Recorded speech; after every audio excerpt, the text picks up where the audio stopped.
All right, so good evening, everyone. What we're going to do is call this meeting to order, and we're going to ask for the Pledge of Allegiance to be led by Mike Gallo.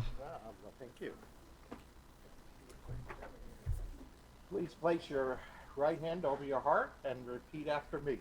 I pledge allegiance to the flag of the United States of America and to the republic for which it stands, one nation, under God, indivisible, with liberty and justice for all. Thank you. Thank you. All right. We are now at 1.3, adoption of the agenda. All right, all in favor? Aye. Are there any amendments or anything? All right, great. So moved. We are now going to move to 1.4. Dr. Margaret Hill is giving our inspiration. Thank you, Madam Vice President. As you know, this is October, and October is Breast Cancer Month. And what I want to do, and what I did in 2010, as you know, I'm into poetry from time to time. So this is a little longer than usual, but I do want to share with you my trip down breast cancer lane. Now, we know cancer is nothing that you joke about or laugh about, but, we do have to keep comedy in our lives for many reasons. So just bear with me, please. I appreciate you listening to me tell my story, so sit back, relax, and take a mental note. I will give as many details as I possibly remember and apologize for not memorizing everything that I wrote. Insurance benefits have a limited window of time for one to make changes in person or online. Now, I had not made a change in over 5 years, so for my husband and me, I had no fears. It started when I went to my doctor and complained about my feet. He told me there are things we must do. A referral to the podiatrist was recommended, but I had a recommendation too. You see, a vacation had been planned for Italy and Greece, 2 places I had never gone. I wasn't going to let my 3 friends take this trip and leave me home all alone. When I returned from my vacation, I visited my doctor, who wondered where I went. Through frustration, he said, "This has been delayed far too long," and offered to make me a podiatrist appointment. I got a telephone call the very next day telling me that my insurance had been changed. Benefits provided me HMO and canceled my PPO, so other plans I had to arrange. January 2010, I had an appointment with my new doctor, who checked my vitals and gave me a full body exam. He was concerned with what he felt in my breast and quickly recommended a mammogram. Being obedient, I scheduled an appointment since I hadn't had a mammogram for over a year. I was more than surprised when I got a call from Loma Linda saying, "Don't delay, you need to get in here." During self-examination, I noticed a change in my left breast, but never did I fret. I blamed it on having poor nutritional habits, and to be honest, I just considered it fat. By June, I had my first chemo treatment. It was not as devastating as I thought it would be. The cancer center staff was very accommodating, and the valet parking was free. By September, I had my last chemo treatment and was told surgery would be scheduled more or less. They frowned when that date they scheduled was not good, but I told them I was going on vacation to Key West. November 8th was the day my doctor and I agreed to have this operation to save my life. A radical mastectomy was scheduled for 7 a.m., and I could tell my husband feared for his wife. The operation, I was told, was very successful, and that in itself was a relief. I was discharged from the hospital the very next day. My stay in that beautiful facility was very brief. Radiation treatment began in late December. Wow, what a great way to bring in a new year. With all the prayers, visits, food, and flowers I received, that took away most of my fear. February was the month for my last radiation treatment, and these treatments left their mark. While the worst part of those visits were being strapped down and having parts of my body very dark. Now is the time for the real extreme makeover. Certainly I had decisions to make. Will I consider breast reconstruction surgery, or the rest of my life were the fake? Another decision on my plate to consider was what to do about my lack of hair. It had gotten so easy to shampoo in the shower whenever, then leave the house without one care. I know I am truly blessed, as many others are, and I pray for the families of those who were not so blessed. I thank my God for giving me another chance by letting me pass this cancer test. I will not take anything for granted again, because in this world we all have a price to pay. Always do what is good for everyone walking on this earth, if in this world we plan to stay. Since I'm not doing this for any type of recognition, don't remember me for cancer, but the deeds I have done. God used me to show others that cancer is not the end of the world. So be kind and respectful to your family, friends, and enemies. Just have fun. Thank you. Thank you. Thank you, Dr. Hill. Thank you so much for that.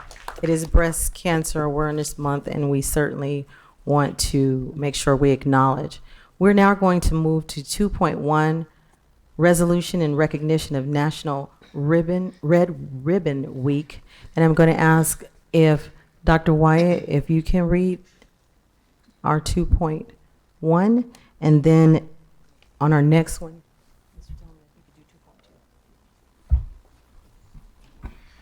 Thank you, Madam Vice President. I'm trying to get used to our little new laptops here. I know. iPads, pretty nice, thank you. All right, whereas alcohol, nicotine, and drug abuse in the U.S. are epidemic levels, and it is imperative that visible, unified prevention efforts to be launched to eliminate the demand for drugs, and whereas the illicit use of cannabis, including synthetic marijuana, vaping, and opiates, are areas of growing concern in the prevention community, particularly related to teens who also face dangers related to human trafficking, making it vital that the San Bernardino Unified School District recommit itself to promoting healthy, safe, and drug-free lifestyles.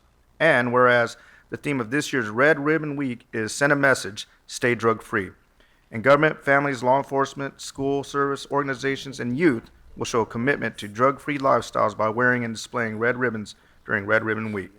Therefore, be it resolved that the Board of Education of the San Bernardino Unified School District hereby proclaims October 23rd through 31st, 2019 as Red Ribbon Week, and encourages schools and students to participate in drug prevention activities, not only during Red Ribbon Week, but all year, making a collective statement that we are strongly committed to a drug-free community where children can thrive. So move.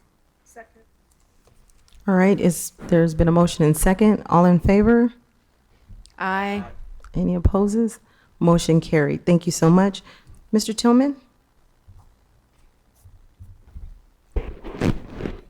Whereas the San Bernardino City Unified School District recognizes that no community is immune from natural or man-made hazards, and whereas the district has responsibility to provide earthquake preparedness with the staff, students, and families it serves, and plan appropriately for earthquake-related disasters, and whereas by participating in the Great California Shakeout Earthquake Drill on October 17, 2019, at 10:17 a.m., the district will join millions of Californians in testing emergency response procedures.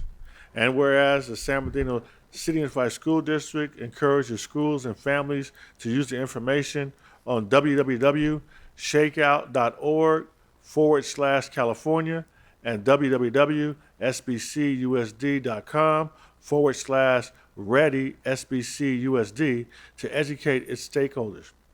Therefore, be it resolved that the San Bernardino City Unified School District hereby directs district participation in the Great California Shakeout. So moved. All right, it's been moved and second. All in favor? Aye. Any opposes? Motion carried. Thank you so much.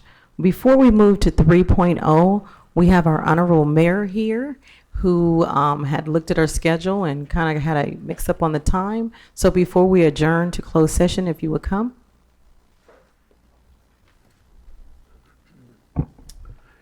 Good evening, everybody. It's a delight to be with our school board members, and I want to salute on behalf of this mayor and city council. We really appreciate the opportunity to be here tonight. I'm representing the city of San Bernardino. Good evening. I'm Mayor John Valdivia, and I wanted to update everyone on our recent Education Bridge Committee. The city of San Bernardino has a strong commitment to our education community, both staff and teachers and all of our partners with the San Bernardino Unified School District, and I am pleased to be here tonight representing those interests. I shared with the Education Bridge Committee my purpose as mayor is to bring quality, self-sustaining economic opportunities to our community, especially those employment opportunities. In my belief, the biggest opportunity for our community is job creation. I have often said, and you'll hear it over and over and over, that the biggest cure to poverty is a job and job creations. My goal as mayor is to form a stronger relationship with our community organization to move our city forward in a positive and inclusive manner with teamwork environments. I'd like to let the school board know that our cities and our city parents and students and staff and administrators, that my door is open and my ear is open to the needs of our community, and we extend that olive branch to our schools. I'm aware of the hope that lies within the children of our community as our future leaders blossom here in our community. I also want to highlight very briefly my friends at the Harmony Project of America. The Harmony Project of America believes that no child's potential to succeed should depend on where they are born or where they grow up. That is why, through their successful innovative methods, they offer a unique evidence-based music program that focuses on every child's potential in low-income communities, such as music programs to optimize their success in school, build responsibility, and create personal respect for others and community members. Through music programs, the Harmony Project boosts literacy, builds community, and supports youth development. Some of their goals include closing the achievement gap and dismantling the school-to-prison pipeline. With the help of personal mentoring, our youth get to be exposed to a musical learning environment and participation that creates confidence, tolerance, patience, empathy, and mutual support, thus leading to healthy and successful communities like our city, the city of San Bernardino. Harmony Project of America also helps their students prepare and apply for college, as we know that one of the strategic plans of this board is to make sure that we close that gap of children going to college. The Harmony Project of America has been recognized by the White House, the President's Committee on the Arts and the Humanities, Academic Pediatric Association, the Artworks, and Department of Education. To join, I invite students to go to the website harmonyprojectsofamerica.org, choose their location, and apply on this website. Children can get music mentoring from up to 5 to 10 hours, that's right, up to 5 to 10 hours per week at no cost. By donating to the Harmony Project, more youth in our low-income communities like San Bernardino will have the opportunity to thrive in school and community and in our life, in their daily lives. I'm aware of the hope that lies within the children of this city, and as our future leaders, I'm tirelessly working towards that to bridge that gap. I'm working tirelessly to address the challenges we face as a city and commit to partner with our school board members to that effect. I also want you to know that I will begin partnering with our San Bernardino City Unified Schools, be hosting in December the Education Bridge Committee at City Hall, where we will enjoy lunch together and talk about the very issues that we just spoke about 3 weeks ago. Those kids and students in our community need that awesome opportunity, and know that you have a mayor that cares for kids, students, families, parents in our community. We're grateful for this relationship, and we salute the good efforts of Dr. Marsden and your school board members. Thank you. Thank you, Mayor Thank Valdivia. you. Madam President, Yes. Mr. Mayor, just thank you for coming out, and thank you for the word on the Harmony projects. Just because people watch this on TV, just so Yes. they know, for the parents in our school district, is it third grade they can start playing instruments? So in our district, any student in the third grade and above can play an instrument, and we provide the instrument That's great. and the instruction. Now, that's rare because throughout the state, a lot of people got rid of their music programs Yeah. when they went through tough budget times. But I just want to make sure that the parents realize that right now they can go to their school and say their student wants to learn an instrument, and we'll give them an instrument. So as you drive through your city, Wonderful. you'll see the violins and clarinets and flutes and saxophone walking down the street with the students because we provide that.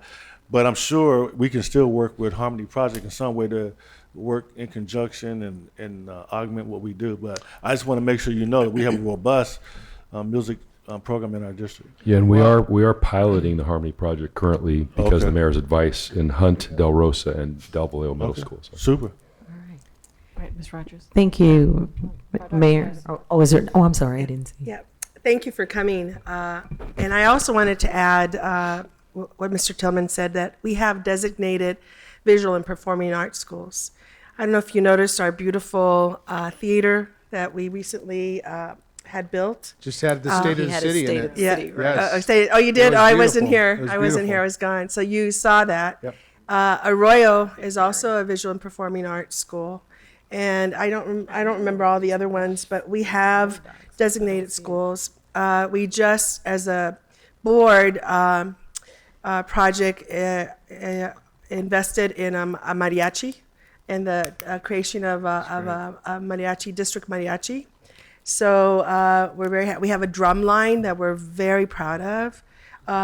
And so we're very dedicated. Even when we were cutting back, we did not cut back on our visual and performing arts in our music. And so we're very dedicated to that. The challenge we have now is the academics, especially in math. And that's something that we have to tackle, as well as, the English arts. But we're moving very, very, very fast. And in terms of workforce involvement, Mr. Gallo is on the state board. And yesterday, the Secretary of Labor, the State Secretary of Labor, Julie Sue, visited our district. And she was impressed. She was impressed with all the stuff that we're doing. And I happened to be with her in the bathroom, and things happen in different places. But she said she's so impressed. I said, so what's the next steps? Oh, we got to figure out how to partner and how to get you resources. And so that we can scale this up, and you're definitely going to be a model for the state. So just want you to know that, Mayor, that we're moving forward. We're appreciative of it. And, Yes. and may I plug also our San Bernardino International Airport. These aviation tech jobs, from service mechanics to flight attendants to pilots to training efforts, and we're very conscientious of the opportunities to create jobs at the airport. This, if you remember, this was the old Norton Air Force Base, and under the BRAC closures of 1989 to 1993, we had a specific purpose to fill the vacuum of the void in our community for economic recovery.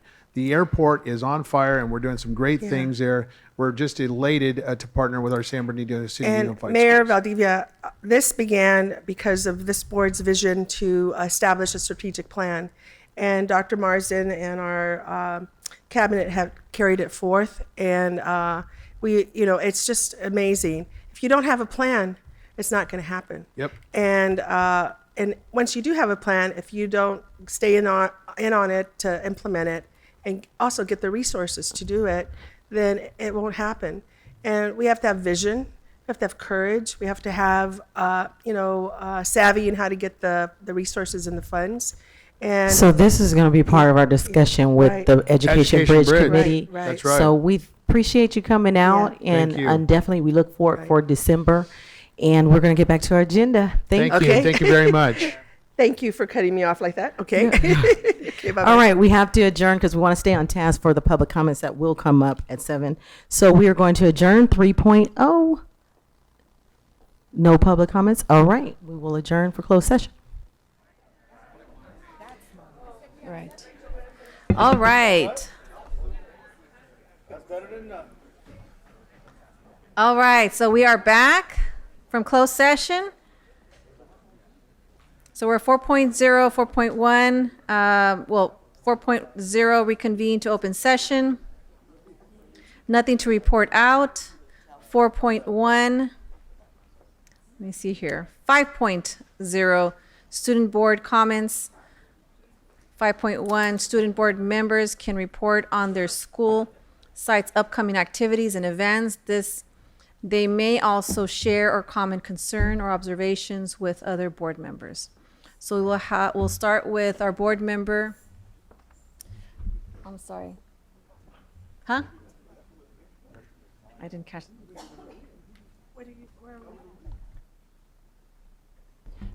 Duhart? Oh, Duhart. Sorry. Miss Duhart, if you can. Hi, thank you. I would like to share on Indian Springs' new newsletter that we're going to be doing every end of the quarter. So ASB has started a new thing where we just report on all our games and different activities going on within the school. We do a recap of what has happened and what's going to happen. So it'll go to every one of our students and every faculty and staff member. So I feel like I should report on it only because it brings like a unity to our community. Everybody knows what's going to happen. They're well informed, and it just gives them an opportunity to know what's going on so they can attend these events. All right. Thank you. Fantastic. Thank you so much for sharing that. We have Mr. Morales. Good evening. I would just like to bring some activities that's going on at my school to the attention of the board. So first off, we have the Air Force Junior ROTC Food Drive this year. I have the proud honor of being the director of it. We have a 1,000 non-perishable food item goal. We have about 100 items collected so far. We had the kickoff at the Miss Cardinal City pageant on the 21st. Also, our school is trying to raise money to build the Johnny Cardinal statue project. The Cardinal is our mascot, so that's really something we've been trying to do. I think we have $200-300 raised so far out of 5,000. So Fantastic. yeah. Also, Gear Up from San Bernardino is looking into driver's ed for class of 2020, and a lot of the students are really excited about that and see it as a privilege and a status symbol. So I think it'd be a really cool opportunity potentially for students that are not in class of 2020. Maybe we could bring back driver's ed courses for the schools. Fantastic. That's great addition. Mr. Morales, what are the dates that the food drive concludes for OTC, and where do people bring canned or non-perishable items? We can there's a big box in the front office for San Bernardino High School, and it'll be open there all the way till November 20th. November 29th? 20th. 20th. Okay, fantastic. Thank you.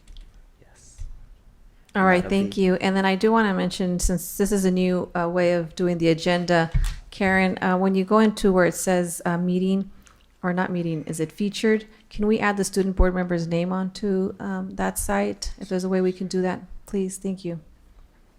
Okay, let's go to 6.1. This is a time during the agenda when the Board of Education is prepared to receive comments from members of the public on any matter within its subject matter jurisdiction. If you wish to address the board, please complete a request to address the Board of Education it's located in the multipurpose room back there and Indian Springs High School prior to start of the board meeting.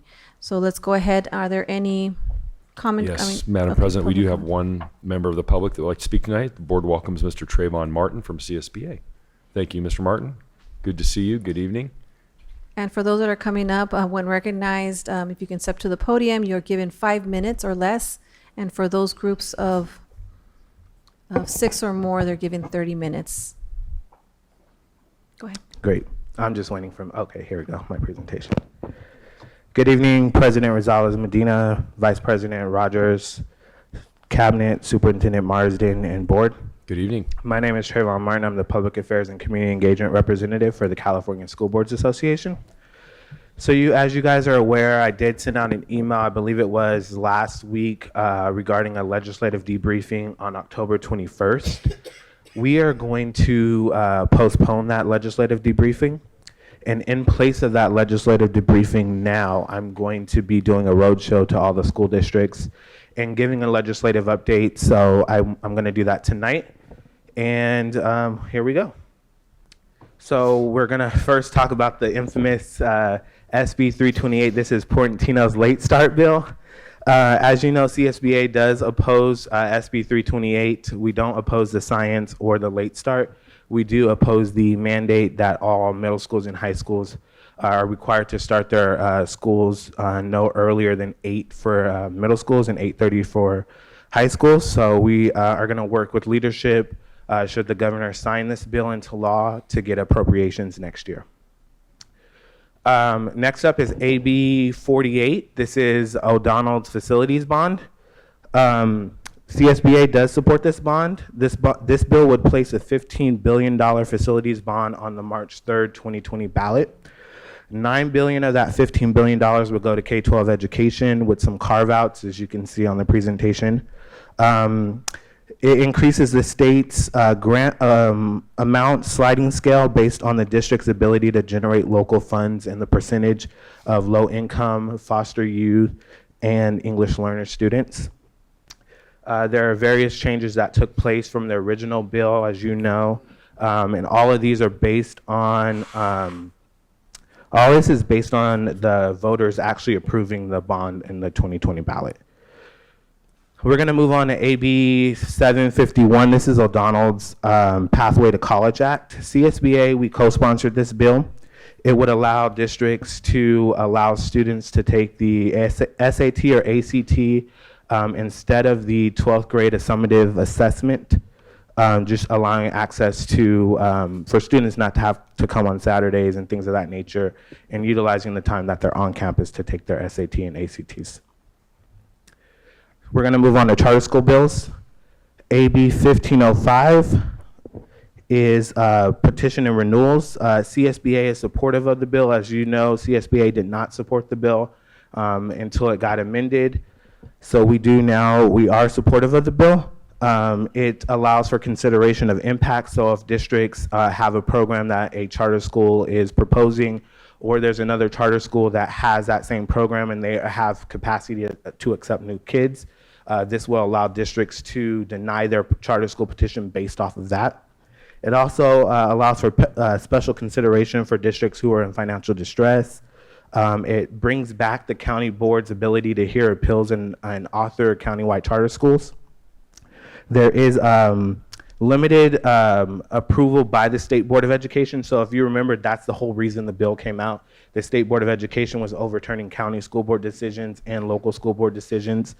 So that's mitigated. There is a renewal data update. So county schools or charter school petitioners would have to provide new type of data that will be collected and tracked by the CDE. And it also puts a virtual moratorium on schools that are home-based and independent studies. Dr. Flores? Thank you, Trayvon. You're welcome. I forgot the name of the bill, but it was the ACT and SAT. Yeah, that is AB 751. Or 751. But I understood it to mean that they would take the SAT or ACT instead of the SBAC. Instead of the summative assessment, correct. Right. Yeah. And would it be mandatory? It's not mandatory. What the bill does, it allows LEAs, it allows districts, it gives them the ability to opt out of taking the 11th grade summative assessment. It's not a requirement that districts administer CAT and SATs instead of the 11th grade summative assessment. So the districts would administer the ACT or the SAT? They could, yes. The bill would it would allow them to do so. Really? Yeah. And it hasn't been signed in? It's currently on the governor's desk. We hope he signs it before his October 13th deadline. Mm-hmm. As you remember, last year this bill did pass the legislature, and Governor Brown did veto it. Okay. Yeah. There's a lot of opposition to it. There's a lot of opposition to it, and we've heard several times from the CDE that they're going to revamp how the 11th grade summative assessment is used and make it more relevant. So that was Governor Brown's reason for vetoing last year. Okay. All right. Thank you. You're welcome. AB 1507, this is Smith's bill. This is also another charter school bill. This limits charter schools from being able to operate outside of their approval petitioner's area. So a charter school couldn't get approved by San Bernardino and operate or open up a charter school facility in Redlands. So it closes that loophole. CSBA does support this bill. There's another charter school bill, AB 967. This just requires charter schools to be more transparent and also make available and go through the whole LCAP process that every other public K-12 education school has to go through. So we do support that bill. Moving on, this is SB 223. SB 223 is the medical cannabis bill. This bill allows for parents to come on campus and administer medical cannabis to their students. So some of the reasons for this bill is previously they would have to come and actually take the child from school, administer the medical cannabis, and then take the child back to school. So we know when kids are not on campus, they're not learning. So this actually just mitigates that. It doesn't require LEAs or districts to allow it. It just gives them the ability to allow it. AB 773, this is Gonzalez's voter education bill. This bill just allows districts and encourages districts to use the CDE's approved curriculum to host a assembly for 12th graders. And I just want to clarify, I noticed that it says non-smoking and vaping for SB 223. And, Correct. And when you look at, just so people can recognize, medications sometimes are when it's prescribed medication other than cannabis, are actually very strong as well. So you would see that in the streets. So just to kind of put that out there, that it does say non-smoking. Non-smoking or non-vaping, yeah. So it could be CBD oil or a pill or something like that, yes. Okay. Bills that did not pass, AB 39. This is the full and fair funding bill. This bill actually does not appropriate any funds. It just says, as a state legislator, we aspire to increase the LCFF by 2020 and 2025 to the national average in the top 10. As you know, CSBA has a campaign to put an initiative on the March ballot or the November ballot of 2020 to raise the per pupil funding to the top 10 in the nation by 2025 and the average in the nation by 2020. And then lastly, AB 331, this is Medina's Ethnic Studies bill. As you know, the bill did not get signed by the governor last year when it made it to his desk. This bill is going to be brought back for a second year on concurrence. The CDE and the State Board of Education is working on an approved curriculum, so it would be premature for the governor to sign this bill. So this bill is going to come back as a second year bill. And that's all the updates I have for you all today, board. Should you have any questions, I will email this presentation to you, and you can always contact me. Trayvon, thank you for the update. I thought I saw something in reference to K-8 and willful defiance. Do you have anything on that update? So the K-8 willful defiance bill did pass the assembly, and it is on the governor's desk. We don't have an official position on that bill. We are watching the bill. We do know it's going to be a significant impact to districts, and some districts like yourself are already ahead of the game with the paradigm shift in the PBIS and restorative justice. But there are districts who do struggle with this heavily. So we will watch it. Again, the governor has till October 13th to sign or veto any bills. And as soon as that happens, we will let you all know. You should receive your packet in the mail by the week of October 14th of all the bills that the governor did sign into law. But I will send you guys an email when it comes out. Thank you for that. You're welcome.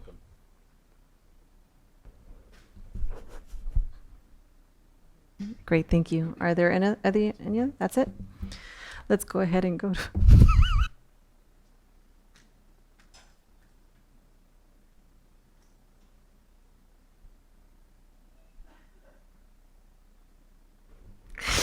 you know when you just get the, it's because we're having technical difficulties with the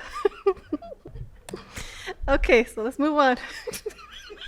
Thank you, Madam President. So currently we're on item 7.1, key performance indicator. And board, as you know, we try to give you updates on those limited key performance indicators that we monitor. This tonight, you're going to get a first blush at our California Assessment of Student Performance and Progress, our CAASPP results. And so with that, Dr. Mitchell's prepared a presentation with his team. So Dr. Mitchell. Thank you, Dr. Marsden. Good evening, board. Tonight, thanks, guys. You want me to let you finish laughing? We're well familiar. Ready to go. So tonight we are going to present 2019 CAASPP scores. I want to make a quick note, board, that these are preliminary scores. The official scores do not come out until December when the statewide dashboard is released. And so tonight you'll see projections from our preliminary data. You'll also see comparative analysis, all from projections as well. So we'll get right into it. I'll be co-presenting with Barbara Richardson, our Director of Accountability and Educational Technology. Later, you'll hear from Dr. Raimundo, principal at Pacific High School, on some phenomenal results that she's achieved with her team this past year as well. So we'll jump right in. Our objectives for tonight are fourfold. One is to just to make sure we're going to review your understanding of the California School Accountability System. We're going to share 2019 status and change, otherwise known as results, for our projected outcomes for elementary and middle school CAASPP, English language arts, literacy, and mathematics by student groups. We'll share, we're going to actually skip number 3, and then number 4, we will go over some strategies to improve our current levels of performance. And so we'll jump right in. The slide that you're looking at now is just an overall review of year-over-year growth. You'll see at the top slide, in 2018, we had mathematics status of -64. We grew, our status grew, our change grew from 2.2 scale score points to -61.8. If you look at the bottom for English language arts, we started at -26, and we 2019 we're at -25.6, reflecting a 0.4 status change up for ELA. And you'll see that our goal is to meet standard at 0. So we're inching along. We do have growth in math and English. Mind you, English is marginal. The next few slides, board, are narrative illustrations or findings from our data analysis. And so we'll just review these. After these slides, you'll also see them graphically as well. So just to give you a broad overview, 2019 administration of CAASPP, our status was, we maintain our status in English language arts, representing a 0.4 scale score point change. We anticipate that our accountability color will change to orange, noting a low status and maintained status. In English language arts, 42% of our schools increased their status, and of those 29, 2 schools significantly increased their status, with Norton Elementary by gaining 15.4 scale score points, and Pacific High School, which you'll hear from later, gaining 19.1 scale score points. In math, similarly, here's an overview of our broad achievement. So in the 19 administration of CAASPP, our status was maintained in mathematics. We grew 2.2 scale score points. And so we anticipate that our color will be orange, representing a low status or maintained change. In mathematics, 46% or 32 out of 69 of our schools increased their status.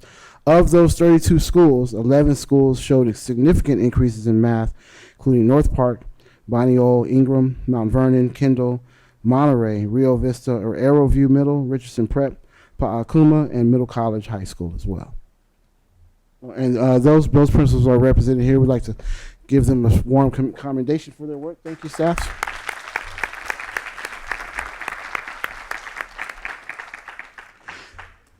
Sure, this board's asking you to stand, principals. In fact, all of our principals that are here, please stand and let the board recognize you.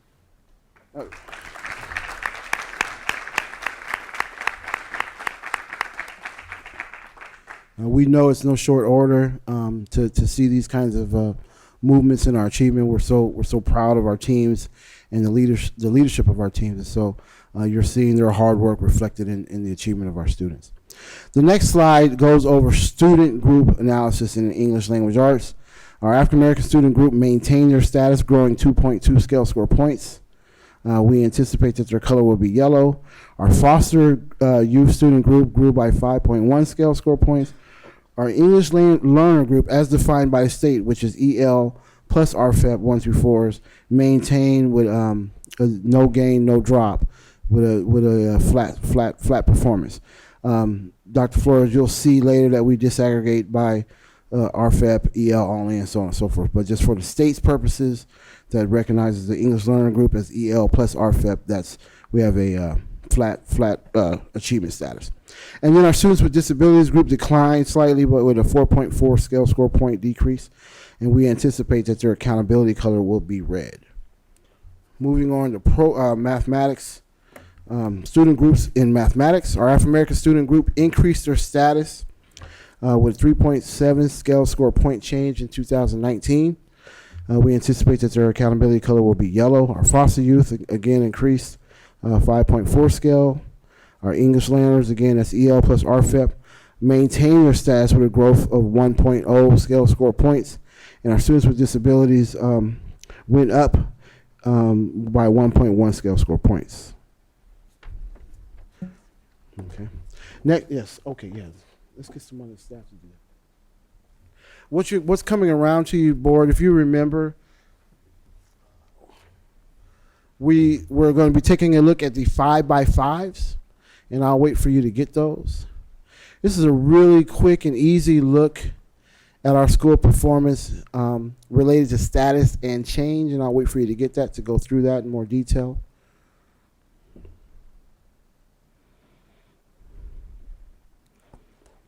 Thanks, Barbara.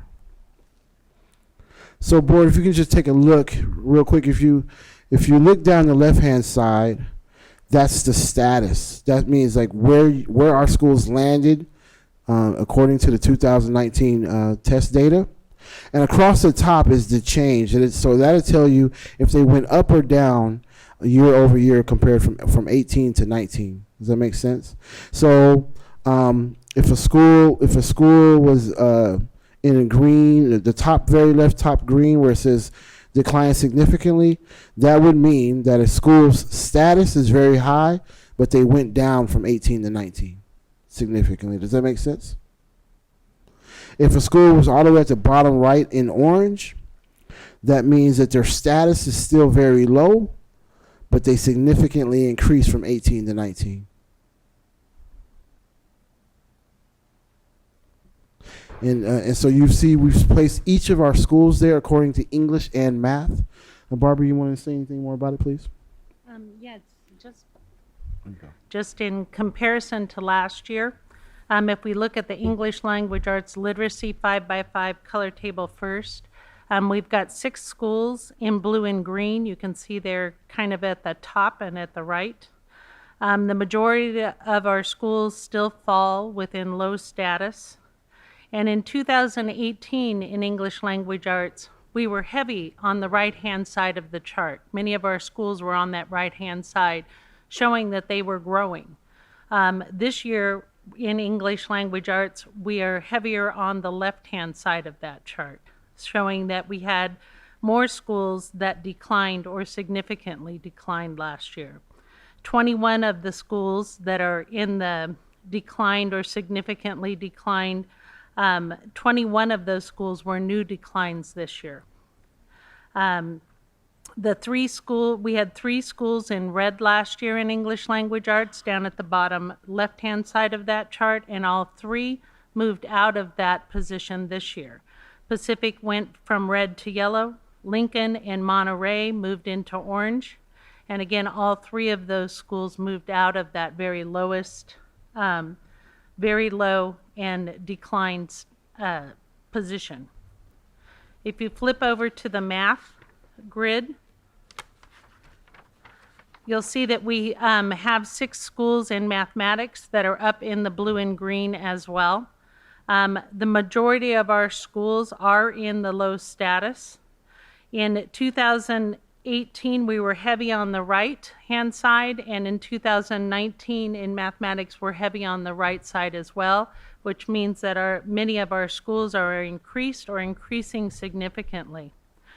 One of the things to also note is that in 2019 or 18, we had 4 schools in red in mathematics, and this year we had 7 schools that dropped into that declined or declined significantly in mathematics. And so both of those give you a snapshot across the district of each and every school in terms of where they fall in the accountability grid. And Thank you, Barbara.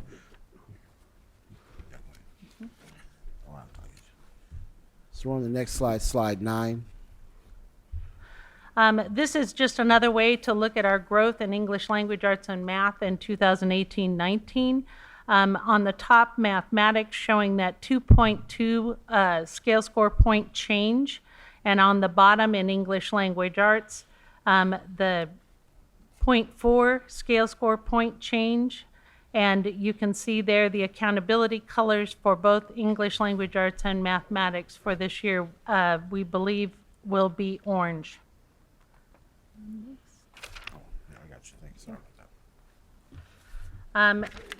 We do not have comparative scores yet for other districts or for the state of California, but benchmarking back to 2017-18 comparisons, because those we haven't shared with the board yet. We're providing this again because the data for 2018-19 for other districts is not available to us yet. In 2017-18 in mathematics, we outperformed districts Rialto, Moreno Valley, Fontana, and in California, Riverside and Redlands outperformed us. For English language arts in 2017-18, we outperformed local districts Rialto, Moreno Valley, Riverside, and Fontana, and California and Redlands outperformed SBCUSD. So just a snapshot of those comparisons. The next 7 slides illustrate student group and programmatic, both racial and programmatic data from 2016-17 to 2018-19 in both ELA and mathematics.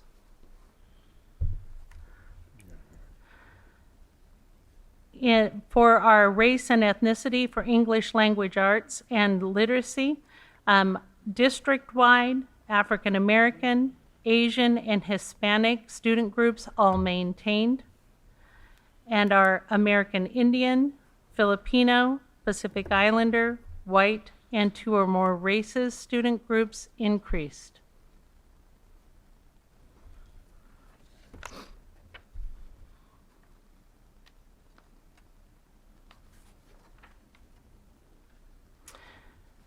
As we look at our English learner groups and our other as we look at our programmatic student groups, our district-wide homeless and socioeconomically disadvantaged student groups maintained, foster youth increased, and our students with disabilities decreased in 2019.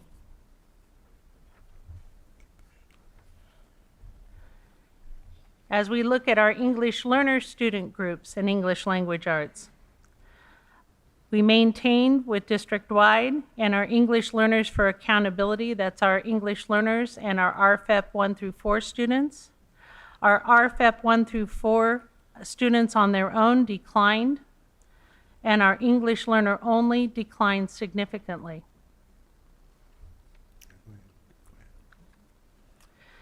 We believe that our successes in reclassification last year and the business rules that RFEP students are only counted for 4 years are related to the drops for our English learner only and RFEP student groups. Outlined in our next steps will be a close study of the shifts in the English learner status and how it may have affected our CAASPP scores for our English learner students. You'll see the same pattern of drop in mathematics for our, again, for our RFEP students and for our English learner only students.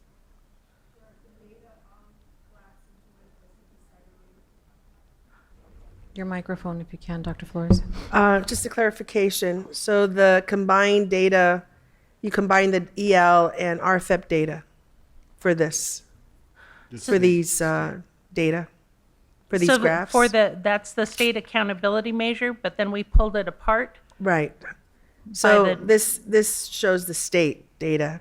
which shows a decline. But then when we disaggregate it, it's different, right? So for the state, we maintained. When we disaggregate it, we can see the drops for our RFEPs and for our ELs only. Oh, when we also disaggregated it? Yes. So they both dropped? Yes, both Oh, EL wow. only and RFEP only. Okay.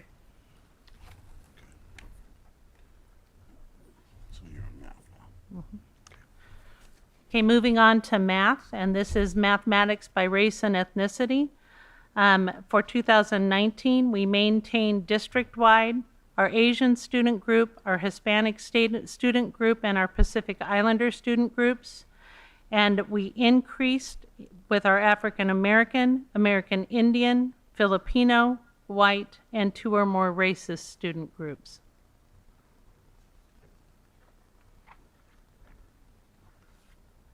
Mathematics by program student groups.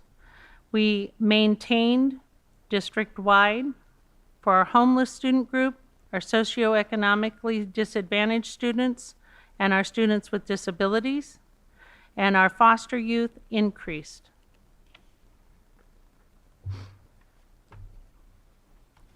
Moving on to mathematics for our English learner student groups. We maintained for district-wide and for RFEP only, and our English learner for accountability, that's our ELs and our RFEPs 1 through 4, and we decreased with our English learner only student group. So you see that same pattern of decrease with our English learners across the board.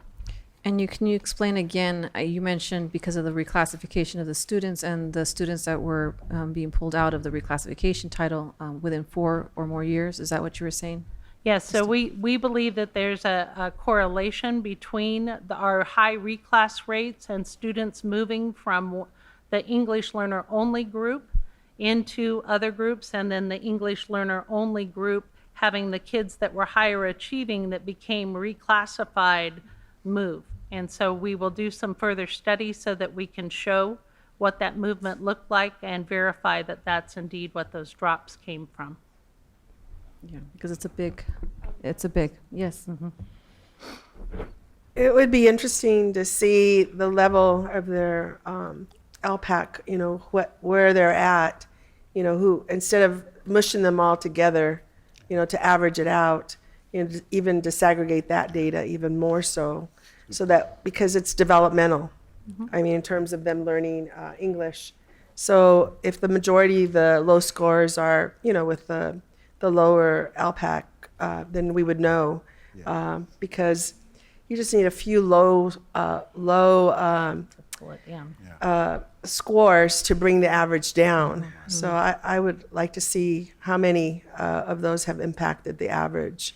And if you take those away, what would the average, quote, average be? Absolutely. Right. We can do that. Yeah. Thank you. Thank you, Dr. Flores. So board, next steps. If you take a look at your next steps, we're doing something a little bit different this year. We've made a commitment as a district, cabinet down, to get better at data literacy and being more deliberate about our analysis and interpretation and action around our data. And so what the next steps that you see reflected here are as a result of a deep data analysis that was conducted within educational services. Those findings were presented to cabinet, and what we've done in cabinet is created one day in our quarterly strategic meeting just to review data, and it will come from the department or division specific data sets. And so each quarter when we go away, we have a day dedicated just to data analysis. So for the preparation for this board presentation on CAASPP, it primarily was with educational services. And the next steps that you see here are the action steps that are reflected from that data analysis. So number one, what you see here is provide administrative English language arts and English language development and mathematics modules to teach the routines and strategies taught in teacher professional development. What that means is that we are providing a ton of PD for our teachers. What we realize is that we need to provide that PD for our site leaders so that they're able to supervise and give feedback to teachers on the PD that they're learning so that it's supported. Number 2, develop and implement tools to measure classroom implementation of district English language arts and mathematics scope and sequence and PD. What that simply means is that measuring the impact of our PD on classroom instruction and developing tools to better track the transference from teaching of teachers to actually having teachers doing it in the classroom. Number 3, continue to target teacher professional development. As you know, our theory of action is that we believe in building the skill and knowledge of teachers, building the capacity of teachers to improve instruction, and so we will continue to do that. We've also made a commitment in our district to get better, as I said earlier, around data literacy. What helps us with data literacy is being more consistent around administering our benchmarks and also analyzing those data. And so you'll see, as we go forward with the KPI presentations for the board, you'll see formative indicators included in the analysis, interpretation, and action planning for our schools. So you won't just see CAASPP data, you'll see benchmark data as well. Number 5, Barbara spoke to this earlier around conducting a further study of English learner CAASPP results and their relationship and their correlation to reclassification data. Our preliminary analysis leads us to believe that that was an impact. We have among the state's highest reclassification rate in this district, and we believe that has impacted our test scores. But we also know that just as an ongoing initiative, improving the learning outcomes for our EL students remains a priority, and I think we need to study where we can move that dial a little bit better than what you're seeing today. And then number 6 is employee improvement science strategies to study outperforming teachers specific to overall African American English language learners. So what that means is that we have phenomenal teachers and school leaders in our district that are creating amazing outcomes for our most at-risk groups, which are African American students and our EL students. And so our plan is to conduct a deep analysis of our teachers who are doing it, who are working at their best here and really understanding those practices, replicating those practices, and scaling those practices. And so that's our next steps. And so we want to bring in, as we always do, we like to bring one of our principals to speak to some of the work that they've done to lead some amazing improvements and outcomes for our students. So we're going to bring Dr. Raimundo, from principal at Pacific High School. She's going to walk us through some of the data that she was able to achieve with her team this year, as well as give some background about her leadership behaviors and practices that fostered those groups. So Dr. Raimundo. Thank you and good evening. We were very proud of our increases this year. We know we have a lot of work still to do, but we stopped and celebrated along the way because we did have some great gains. Looking at our gains in mathematics, we had a 14.7 point gain. Believe it or not, our math department chair cried because it wasn't enough. So that speaks to the dedication and passion of our teachers, that they want the best outcomes for our students. And our ELA growth was 19.1. On the next slide, you'll see our gap analysis. And there's a strange little V in there with our African American student population, where students decreased quite a bit in 2018. And so as we looked at these data, we were, why is this? What happened? One of the key things to remember is these are different groups of students. We only tested 11th grade. So the group tested in 2017 and 2018 were completely different groups of students. But we also had a big change in our staff, where one of our longtime staff members, who was well loved, left the district at about midway through the first semester. And so anybody who's ever been a new teacher knows that being a new teacher is hard enough, but taking on a class mid-year is even more difficult. And it really speaks to the importance of relationships. And so we did a little bit of an analysis to see what could we do to help students to build relationships in the classroom with each other as well as with the teacher, but also look at why should our students care about taking the CAASPP? And we realized they didn't know what the benefits were for them. And so we did a lot of work last year in making sure students knew why the CAASPP was important to them, including knowing that they can opt out of some diagnostic testing in post-secondary, and that these results can help them avoid taking remedial classes once they enter college. So we made sure that parents and students were informed of that last year. Additionally, we made some staffing changes in terms of who was teaching those courses. And if you want to look at the math really quick, we also had a similar kind of V pattern with our African American subgroup in mathematics, but not quite as drastic. And so again, we believe that had to do more with relationships and making sure students know what was important about taking that assessment. A couple of things that we did last year as well, our department chairs each took a couple sections of our English 3 and our Math 3 for our juniors.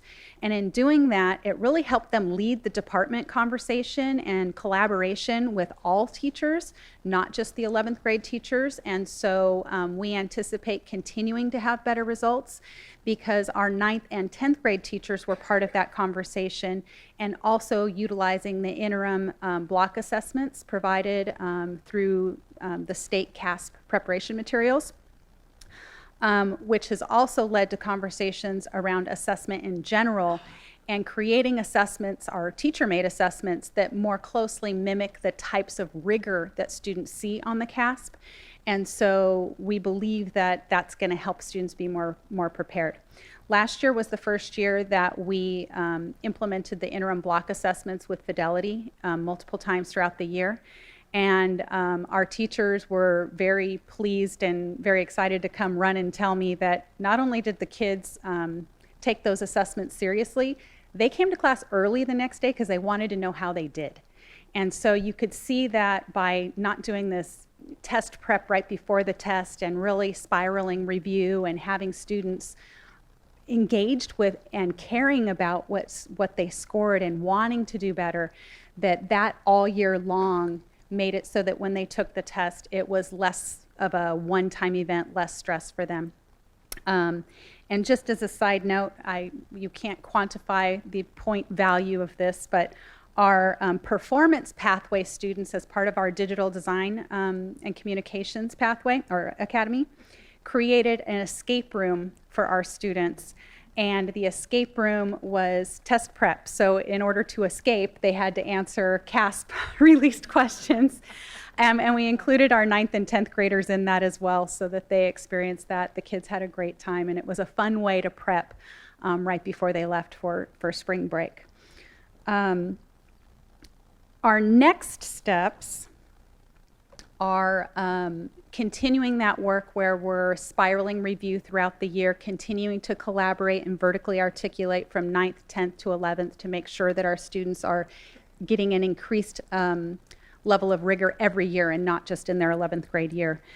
But also, we are doing a couple of pilots this year. We are piloting a double block for a junior level honors class. Normally there isn't a junior level honor class in English because it's an AP course, but we had a chunk of students that did not elect to take AP this year, even though they had taken honors in previous years.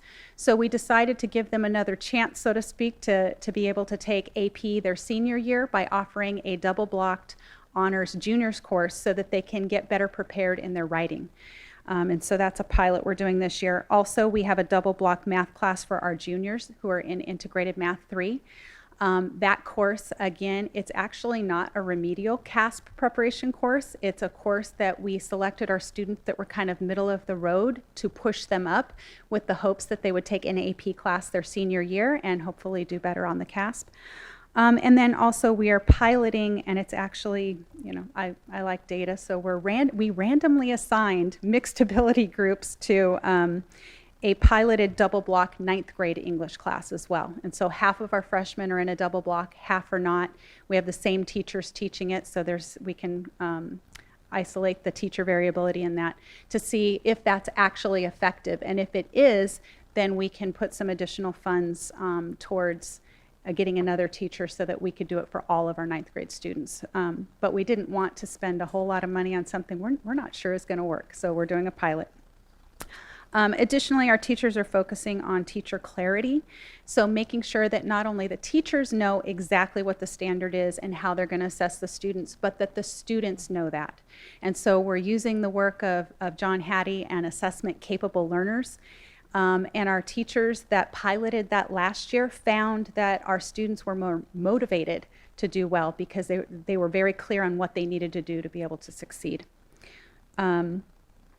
Additionally, we are heavily focusing on socio-emotional learning, relationship building, increasing monitoring of our students through mentoring and frequent progress monitoring, and a focus on restorative practices and other means of corrections to keep our students in school rather than being suspended where appropriate, so that we can keep them in school and in classes. And then we do have a very large contingent of student participation in community service and student voice.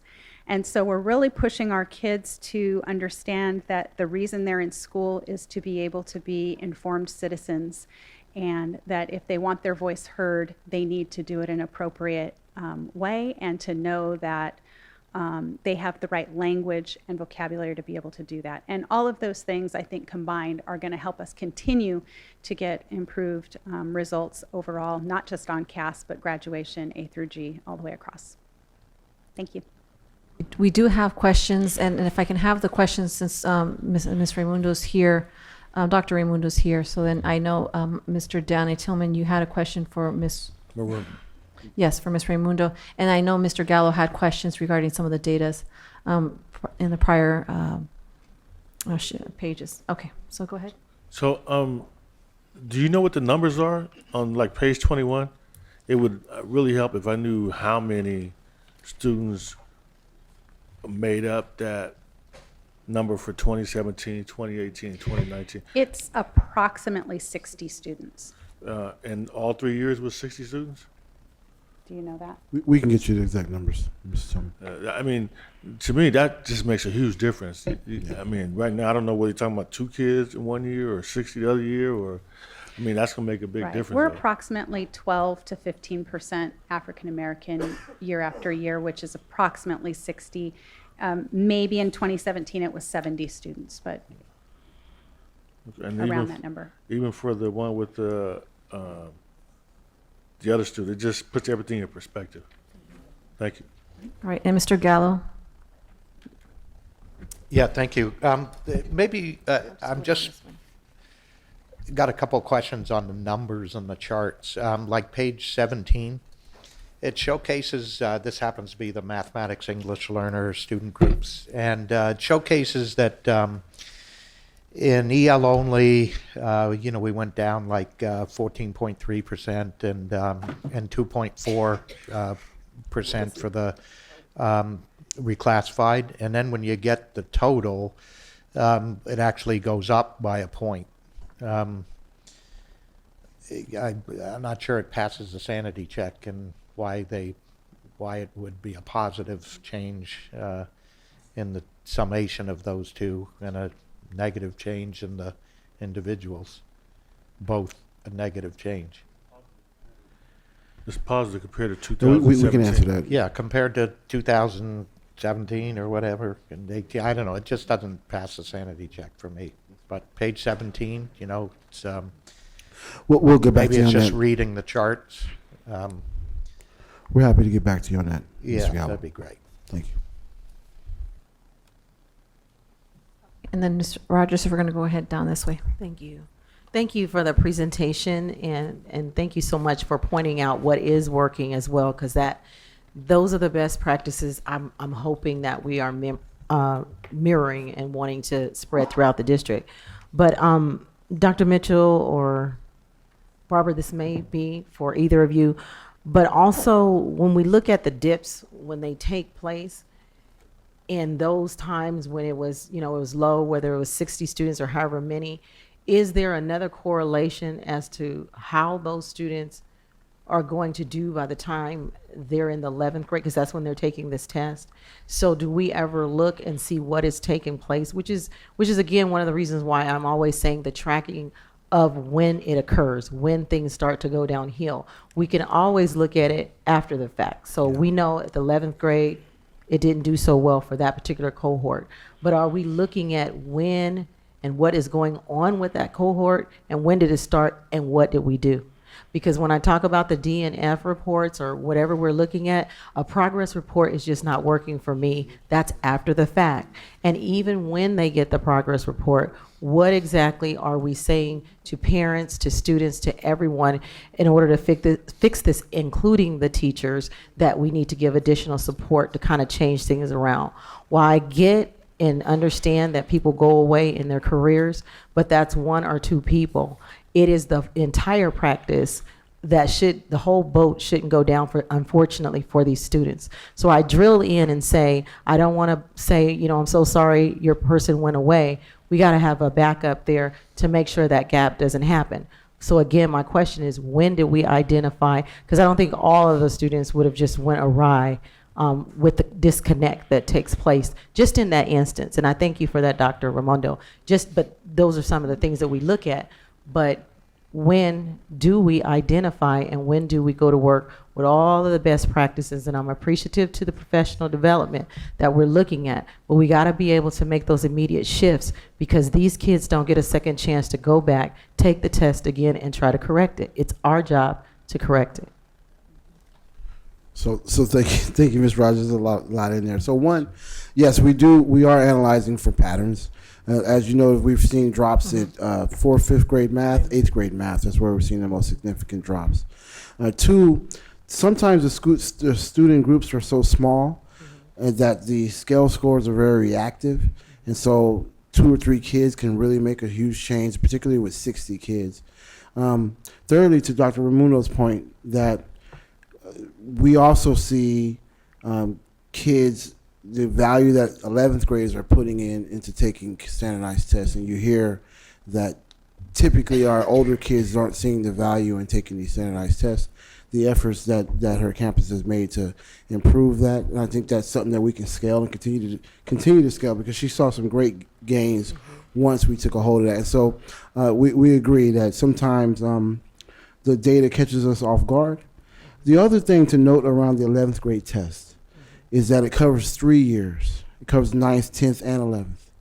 And so that's why you see the legislative change moving to SAT, ACT, that kind of thing.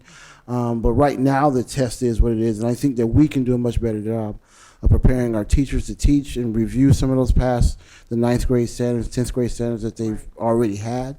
And I also think that we can, to this whole escape room, reviewing some of those older standards that they haven't seen for a while. So both from the teacher part and the student part, but certainly thank you for bringing that to our attention. We can do a better job in terms of monitoring our kids. We're seeing, of course, drops in D's and F's. We're seeing improvements in instructional practice across the board, and then certainly getting better at being more data literate and making sure that we're monitoring data is one of the improvement efforts that we're taking on. Thank you for that. And then just the last thing is you touched on just the mindset of a student and knowing the importance of taking the test. While you'll take, I know an elementary student in particular that was she's in the 5th grade, and she knows exactly when the test is coming. She's preparing the right foods to eat, and she's going through all of these things that she's learning from her school site, that the test is coming, and she's up at 6 o'clock in the morning with her notes and reviewing, and it's just amazing. But again, we don't want to drop those same practices. We know that the students eventually are going to have to take these tests, which is going to be revealed, and we're going to have to discuss it. So we can't give a gap and say, okay, now test time is coming. The same thing we're doing at the elementary level is also things that we should be doing. But thank you again for your presentation.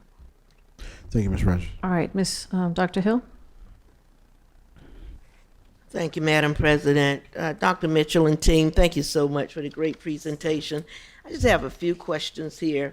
One, I have a big problem with the achievement gap bit, but usually in all of our comparisons, Redlands shows up. Have we taken a field trip to Redlands to see what they're doing that we aren't doing? I mean, if we are going to use them as a comparison, I would think we should be trying to get to their level. Have we managed to seek any advice? What can we do to catch up with you? We have not as yet, but we have a plan to. Oh, wonderful. I'm glad to hear that. The other thing is, as we take a look at our students, we know our mobility rate is probably higher than most places. Maybe Rialto, Fontana might be in the same ballpark. But is it possible when we do these reports, we can take a look at the mobility in each of the districts so we can take a look at that as well? Absolutely, be happy to do that. And the third thing that might create another problem, not a problem, but a concern as far as time is concerned, is what about the students who stay in place? The students who, I think you mentioned the testing, 4th, 5th? Yeah, so I talked about seeing the first gaps, particularly in math performance at the 4th, 5th grade level. Okay. Is there some way we can do a breakout of how many students have remained in the same elementary school and how many have moved around? And just to do a comparison of those who stay in place. So you're interested in seeing if that students stay at the same school, do they do better as compared to kids who move around? Yes. Okay, be happy to do that. Because it may be worth the effort. Absolutely. Of us maybe paying for less textbooks and more buses to keep those kids in the schools they're in. Absolutely. Okay, happy good. to do that. Thank you. Thank you for the report. Yes. All right, and Dr. Flores? Thank you very much for the report. Thank you, Dr. Raimundo. Looks like you're moving in the right direction. And I was just curious, I have one question for you, and then I have a few for Dr. Mitchell and Ms. Richardson. Comparably, where do you think Pacific ranks in comparison to the rest of our high schools?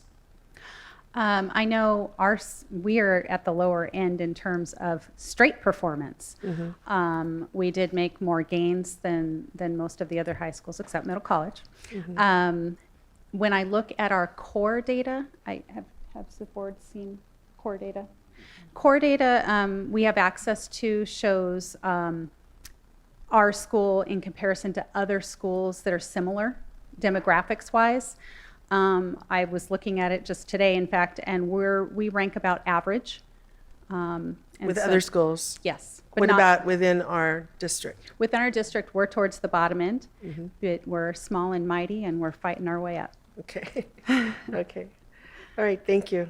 I thank you, Dr. Mitchell and Ms. Richardson.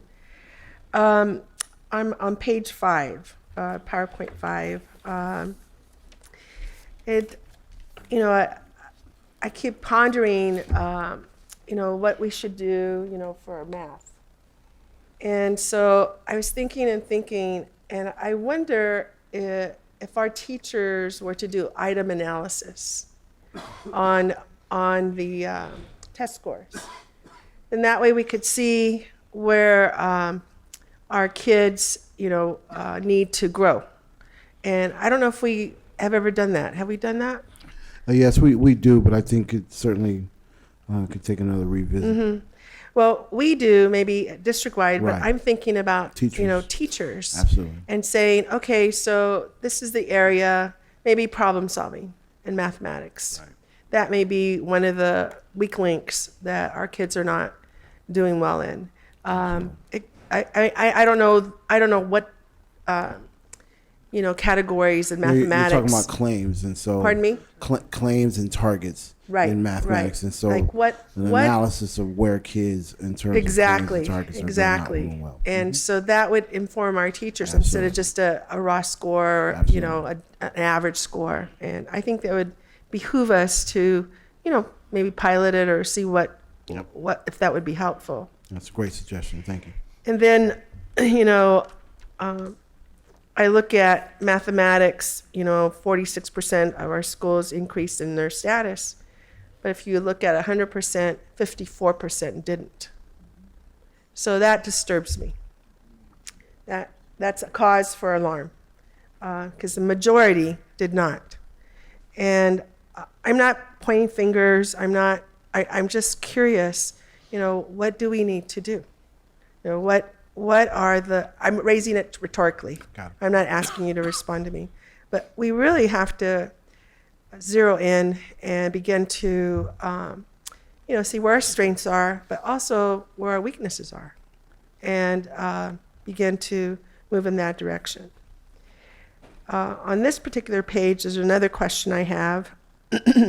When we say, or you say, of those 32 schools, 11 schools significantly increased in their status. Is this a statistically significant statement, or is this just, It's defined by the state. If you look at the state defines significantly.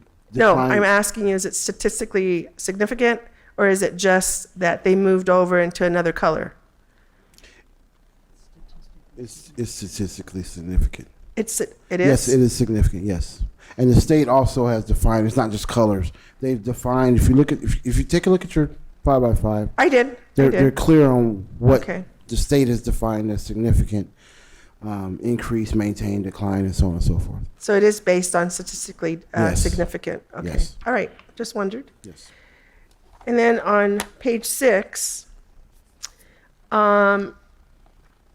in our first statement, our African American students group maintained their status with a 2.2 scale score, point change in 2019. We anticipate that their accountability color will be yellow. Yes. It would be nice to graphically also represent the sentence when we make it, so Yes. that we could see it instead of Yeah, waiting all the. I know, but we didn't get to see that till Yeah, later. I'm saying we can do that Right, by our right, subgroups as well. right. So it's a good because point. our parents really need to see Yeah. what that statement means. Absolutely. And my other observation is in this group, there's nothing about what about the Latino student? We have African American, we have foster youth, we have English learners, we have students with disabilities, but we don't have anything on our Latino students who comprise 76% of our population. That's just an observation. Also, Thank you. it goes to slide 7. There's nothing also in here about our Latino students. And so I would like us to, in the future, include that. Absolutely. And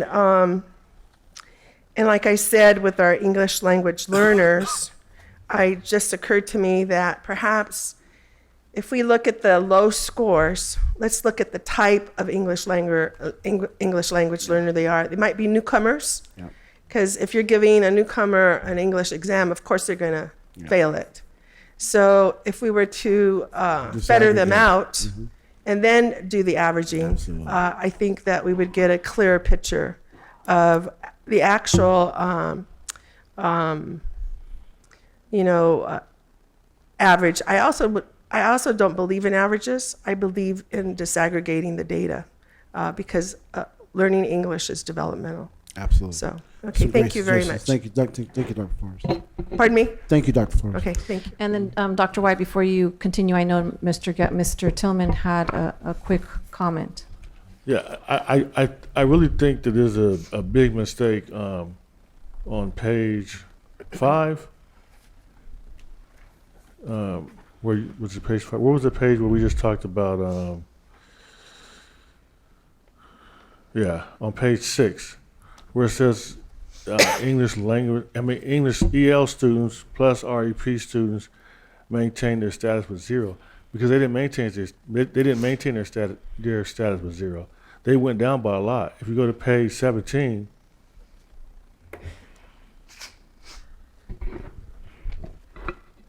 and if you compare, unless I'm wrong on these years, the oranges for 2017 or 2016, 2017. What is the orange and what is the gray? 17, 18. 17, 18, right? And then the gray is 18, 19, right? Yes. So if you look at the And we're looking at comparison, math, and what you were looking, the previous slide is English. Is Slide 17 is math. Slide 6 is English. 17 is math. So, So, slide 14 is what you're looking at. So Slide 17 6 and slide 14 match. Okay, so I guess my question is there somewhere in here where it says that for EL students in mathematics, they went down by a total of 17 points? No, you're talking slide. 17.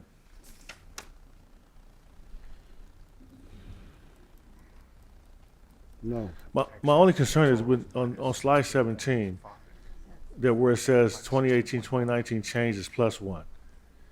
That's not what the concern should be. The concern should be, unless I'm missing something on the slide, that the change from 1 year to the most recent, the students performed worse. So we've said that because we have such a high reclassification rate, we believe that that's related to the CAS performance for EL students only. That's what we've said. So and it takes further study, Danny. So we acknowledge that drop. Okay. So we hear you, we understand, we acknowledge the drop.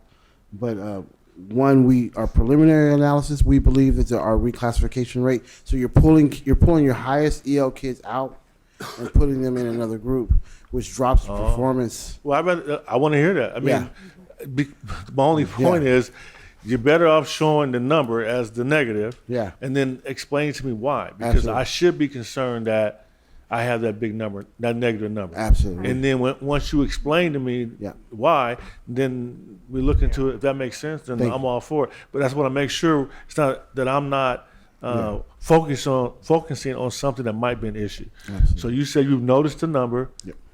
You think you know what accounts for the major change, right? And you feel comfortable with it. Absolutely. Yeah, but I still say that number should show the change should be negative and not a +1. Got it. Thank All you. right.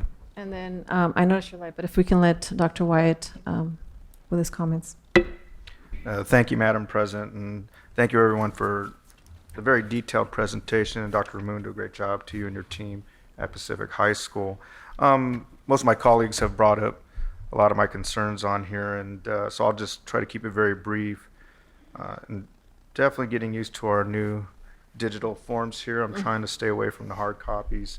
And, I heard Redlands mentioned earlier, and obviously they're a district that's performing pretty well. But, I also know that there's a lot of different demographics there too.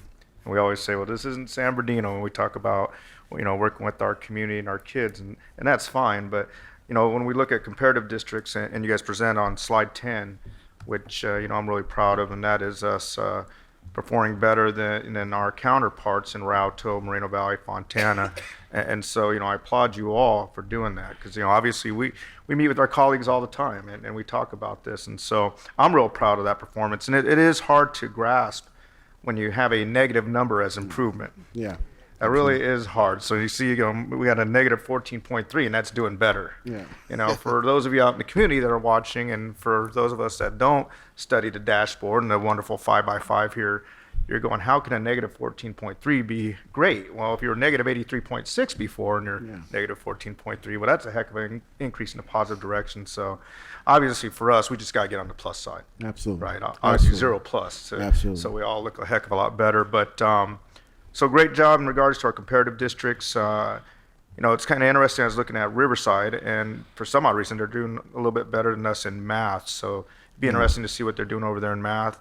And on a state level, I'd like us to compare ourselves on a state level too.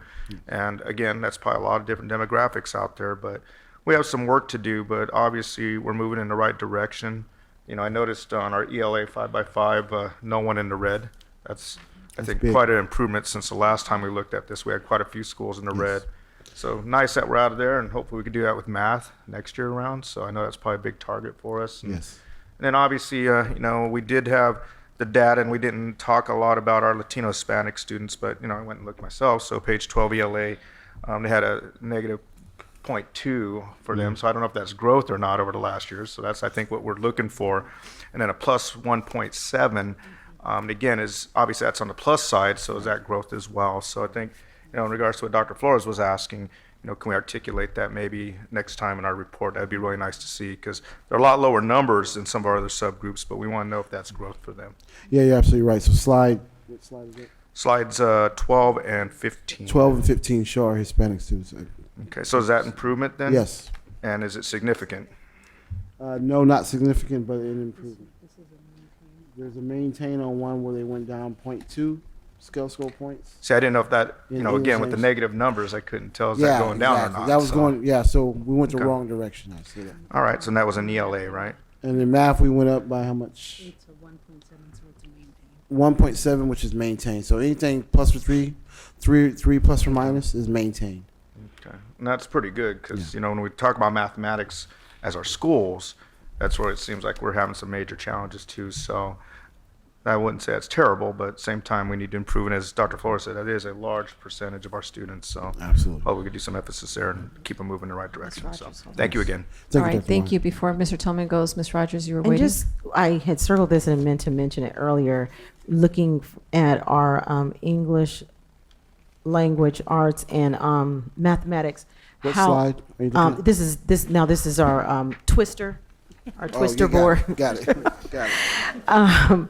The first page is just so obvious that there's nothing in the red, and that feels so good to see that, Right. which means everything is shifted in a different direction. Absolutely. But then, ironically, when you turn the page and you look at math, not only are there individuals in math, but it's a lot of our high schools. Absolutely. So, so just for us, obvious, those are glaring to us, and Yes. the hopes is that it's even equally glaring to you, because Absolutely.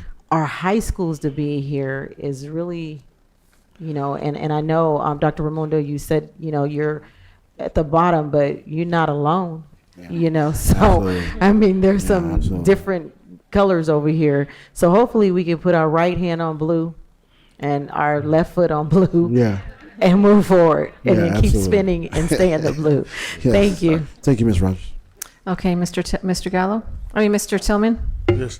I just want to bring to your attention, there's a group that created the Silicon Valley Regional Data Trust. Have you heard of that? No. It's called the Silicon Valley Regional Data Trust, and they actually created a dashboard using information from their school districts in that area and the county's public health, behavioral health, juvenile justice system, probation. And they use that information together to help better serve the students. They have a model that they built, and they'd be willing to use it in other districts. And I just think it'd be a great idea for us to contact the lady who's the lead. Her name is Marcy, and I have her phone number. But I was in a conference in Milwaukee last week, and she presented. But just to see how, for instance, if you had a student who goes between districts, but comes into your district, and say, for instance, because they also have data from Children and Family Services, Right. so your foster youth.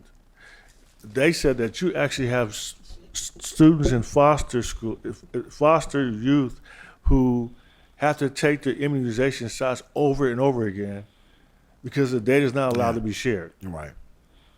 But you can share the data. It's just something we have decided not to do.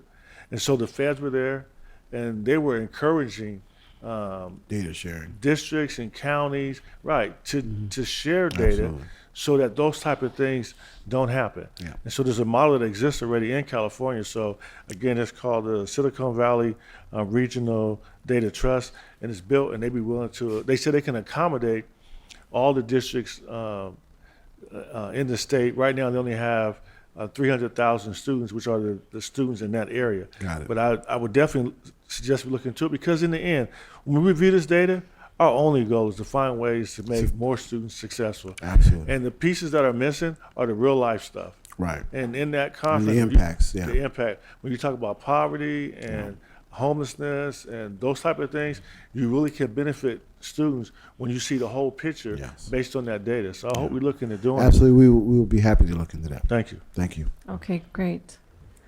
Well, first of all, thank you so much for the presentation. This was very informative, and I just want to mention that during the agenda review, I did also ask regarding the Latino portion, and that's when it was mentioned through the CAASPP that they don't look at that specific subgroup. Am I correct? No, the Hispanic is in here, and I just slipped my mind when Dr. Flores was The talking Latino about. portion, but it's the same thing. No, Latino and this Hispanic. Okay, so it is. Yeah, so the state calls them Hispanic. Okay, But they're on your charts.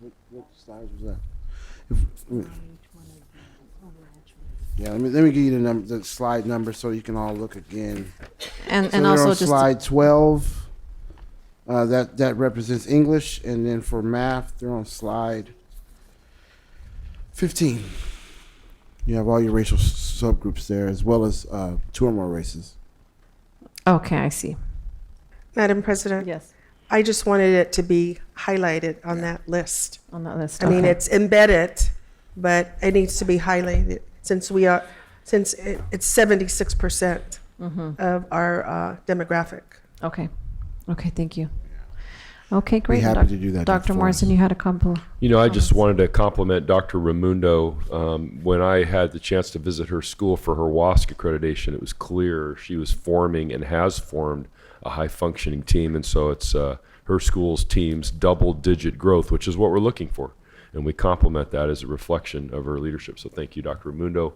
Thank you to our principals that are here that have really seen some marked change because of your leadership. It's sincerely appreciated. So congratulations. Good job.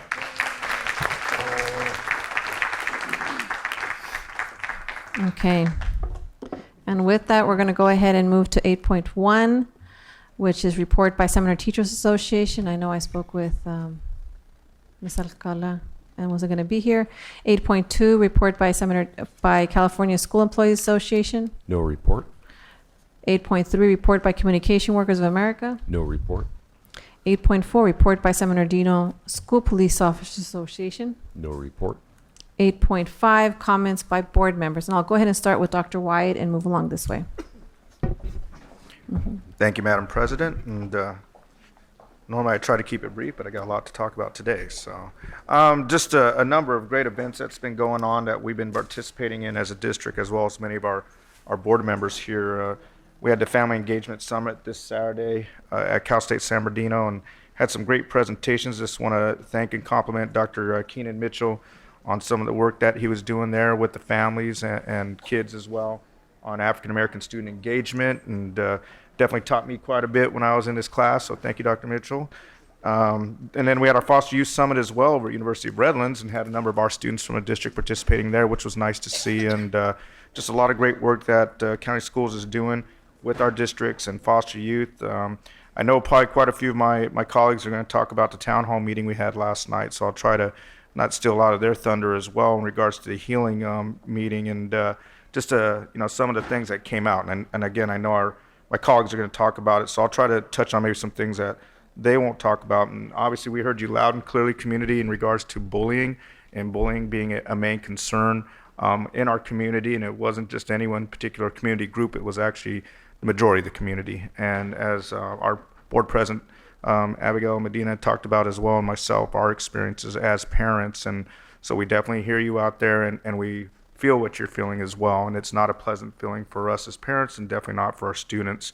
And I'll let them talk more about that. But one resource we do have, and I was going over our website, and I'll be honest with you, I don't go over it that much. And so I went on there, and actually on our board website, if you click down on there, there is making all campuses a safe zone. And I know the chief talked a little bit about this when he was there.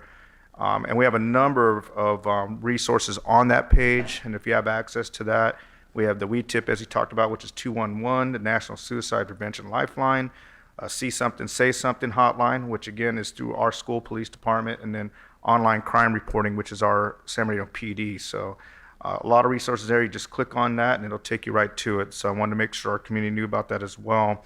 And just wanted to thank the folks that participated, Mr. Sandoval, principal over the Royal Valley, our chief that was there as well. And I know the chief talked a lot about our citation policy and the positive work we're doing there. But also he talked about a bunch of these resources that I'm mentioning. Also wanted to just ask the chief, because this came up in a kind of a sidebar a little bit in the meeting, and we had a lot of conversation about our SPED programs as too, and our special ed students, and the training, and maybe you could elaborate to folks out in the community that we've had with our own officers in regards to working with students with disabilities. So I know that's a concern out there. Maybe we could do a little presentation on that sometime and say what we do with our officers so they understand when they go into the schools and they're working with students with disabilities that it is definitely a unique and specialized approach at working with our kids. So Tippecop, as I think Dr. Hill mentioned a little bit earlier, a great event, again, where our school police was there with our cadets, and quite a few cadets there in uniform and working out. And I think one of the most important things a lot of people didn't realize is that the fundraiser was for the Special Ed Olympics, which was great. That was really great. And also, a lot of our folks there were there from the Special Ed Olympics, Inland Empire, and talked a lot about Run for the Torch. For those of you that are familiar with Run for the Torch, I think Dr. Volker might have actually been a part of that, and some of our officers too, so pretty cool. Secretary of Labor was here just the other day, I think it was yesterday. Dr. Flores and myself and Board President Medina were there, and Norton Element, and Mr. Gallo, actually, who came in his NASA jumpsuit. That we should have got a picture of that. Maybe we do somewhere so we could show everybody. Norton Elementary, some of the things they're doing there, and I didn't get to go to the second half of the tour, so I wish I really could have, but just time sometimes during the day. And what I saw at Norton Elementary was absolutely amazing, what our students are doing. They're utilizing programs that I've never even heard of.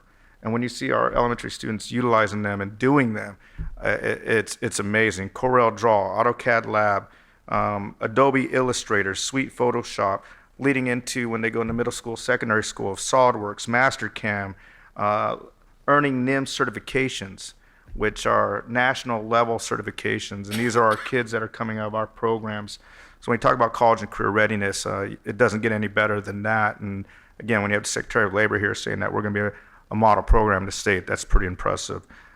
So I think that was it for me. I tried to make it quick and within my 5 minutes, and I have 10, 9. Okay, sorry. Thank you, Madam President. Okay, Dr. Flores. Yes, I just want to piggyback on what Dr. Wyatt said. It was just phenomenal to go board. If you haven't had a chance, I really encourage us all to go. We saw the sixth graders, the second graders, sixth graders, and now I see why the passion of the parents for us to continue with 7th and 8th grade and even 9th grade. Because there was 66 sixth graders. So it would only be 2 classrooms, 2 extra teachers to add, and there's room in that school. And then the next year, another 2 teachers. And I think to continue that program would be fabulous because the kids would not have 3 years until they got to 10th grade at a high school. And so I was really, I was impressed with the kids. Not only what you said, Dr. White, about the technology, but the thinking. They were developing, concepts for fighting climate change, for pollution, for water, it was just amazing. And these are 6th graders. And this one little kid, remember Scott, what was his name? There is a solution to pollution. There's always a solution to pollution. This is a 12-year-old. And so I was totally impressed. Yeah, Dr. Flores, and I think because we just recently had a student coin their the reading slogan for the reading. And reading is like dreaming. Yeah. Like what? Yeah, like dreaming with your eyes open. So just the creativity of our kids. I was impressed by being at Norton. Danny, you would have loved it. Oh my God. I've been there several times. You've been there several times? Okay. Well, anyway, and then we went on to Arroyo. Oh my God, you would really be proud. I was a proud mama because the kids just knocked it out of the ballpark. The Secretary Sue, Labor Secretary Sue, saw the kids independently doing broadcasting. And she saw the video that Arroyo had presented, and they pointed out that it was the kids that constructed it. She offered the kids and their teacher to do a statewide video for her. And like I said earlier, I said, so what's the next step? She says, how are we going to partner, and how are we going to get you resources? Okay, let's go, right? And so that's fabulous, don't you think? Mike, I think you know that she meant it, and we have to follow up with her in terms of that. So anyway, that was number 1. So I was totally jazzed. Then I want to report on the Latino Task Force. Unfortunately, there weren't very many people there, so I got a little bit upset. And Too bad Dr. Morrison isn't here, but I'll tell him personally. Dr. Greer, I see you in the audience. You're new, and I really respect you and honor you. I think that we need Ms. Applegate to head that up until you get to know more people, because she, just like Dr. Mitchell led it for the African Americans, we need a Latino to lead it so that the parents can identify with them. I think we need to reach out to more district principals. I think there was 1 or 2 there. When we did the African American task force, there was tons of principals and personnel. I want this to be successful. I think, speaking to President Medina's concern that we have more English-only Latino parents, we need to reach out to more English-only Latino parents and also kids. So those are my recommendations to my board members. And Dr. Morrison isn't here, but I'll tell him later. Oh, I'm going to repeat it. So that's number 2. Number 3, I already said about the RFEPs. By themselves, when we disaggregate the data, they outperform everybody in the category from the data that you showed us, Dr. Mitchell, on the Latino Task Force. And I asked the question, why are they outperforming everybody in ELA? And so we have to find out why. And Mrs. Applegate said that as soon as the kids dip, they target them and they start doing enrichment with the kids. And so that they don't falter, they just keep growing. So I think we need to replicate that as a practice in terms of that. I would like an update on Combo Classes Committee as well. And I'd like to thank Ms. Christakos and her staff for all the requests I had for the data for the balances, that were left over. How do we say that? Ending balances for all our programs. I greatly appreciate that. So thank you. All right, thank you so much. Dr. Hill? Thank you, Madam President. Just a few items. The San Bernardino Riverside Fall Joint meeting will be Monday, October the 28th, and it'll be in San Bernardino at Doubletree. So I hope all of our board members, especially those serving as directors and delegates, will show up. The keynote speaker is Tom Armelino, and I think was a former board member, school board member. But again, that's October the 28th. And you can contact Karen. The fee is low, it's like $50 for a dinner program. My second item, again, I just want to congratulate Pacific High School. When I was on campus today, I got word from the counselor that she had registered every senior who was in attendance today for the Promise Initiative. And I think tomorrow they're going to start working on the financial aid package. October the 10th, there will be a conversation about equity in our classrooms. Dr. Jose Lalas, who is a professor at University of Redlands and a board member in Corona, is hosting that. It will be at the Riverside County Office of Education, and they have invited us to join them for that event.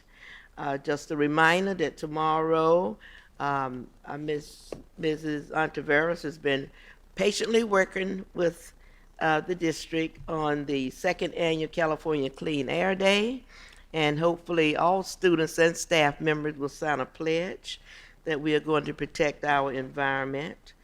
And my last item, as I looked at the consent calendar today, I become a little concerned when I see some of the recommendations we have on there for approval. I get really concerned at, there are some people who do not appreciate us as much as I would hope they would, but I also find we're sending them to conferences after, many times they come by and not have a lot of good things to say about us. I hope we're doing that with good intention. It doesn't mean we need to eliminate anybody.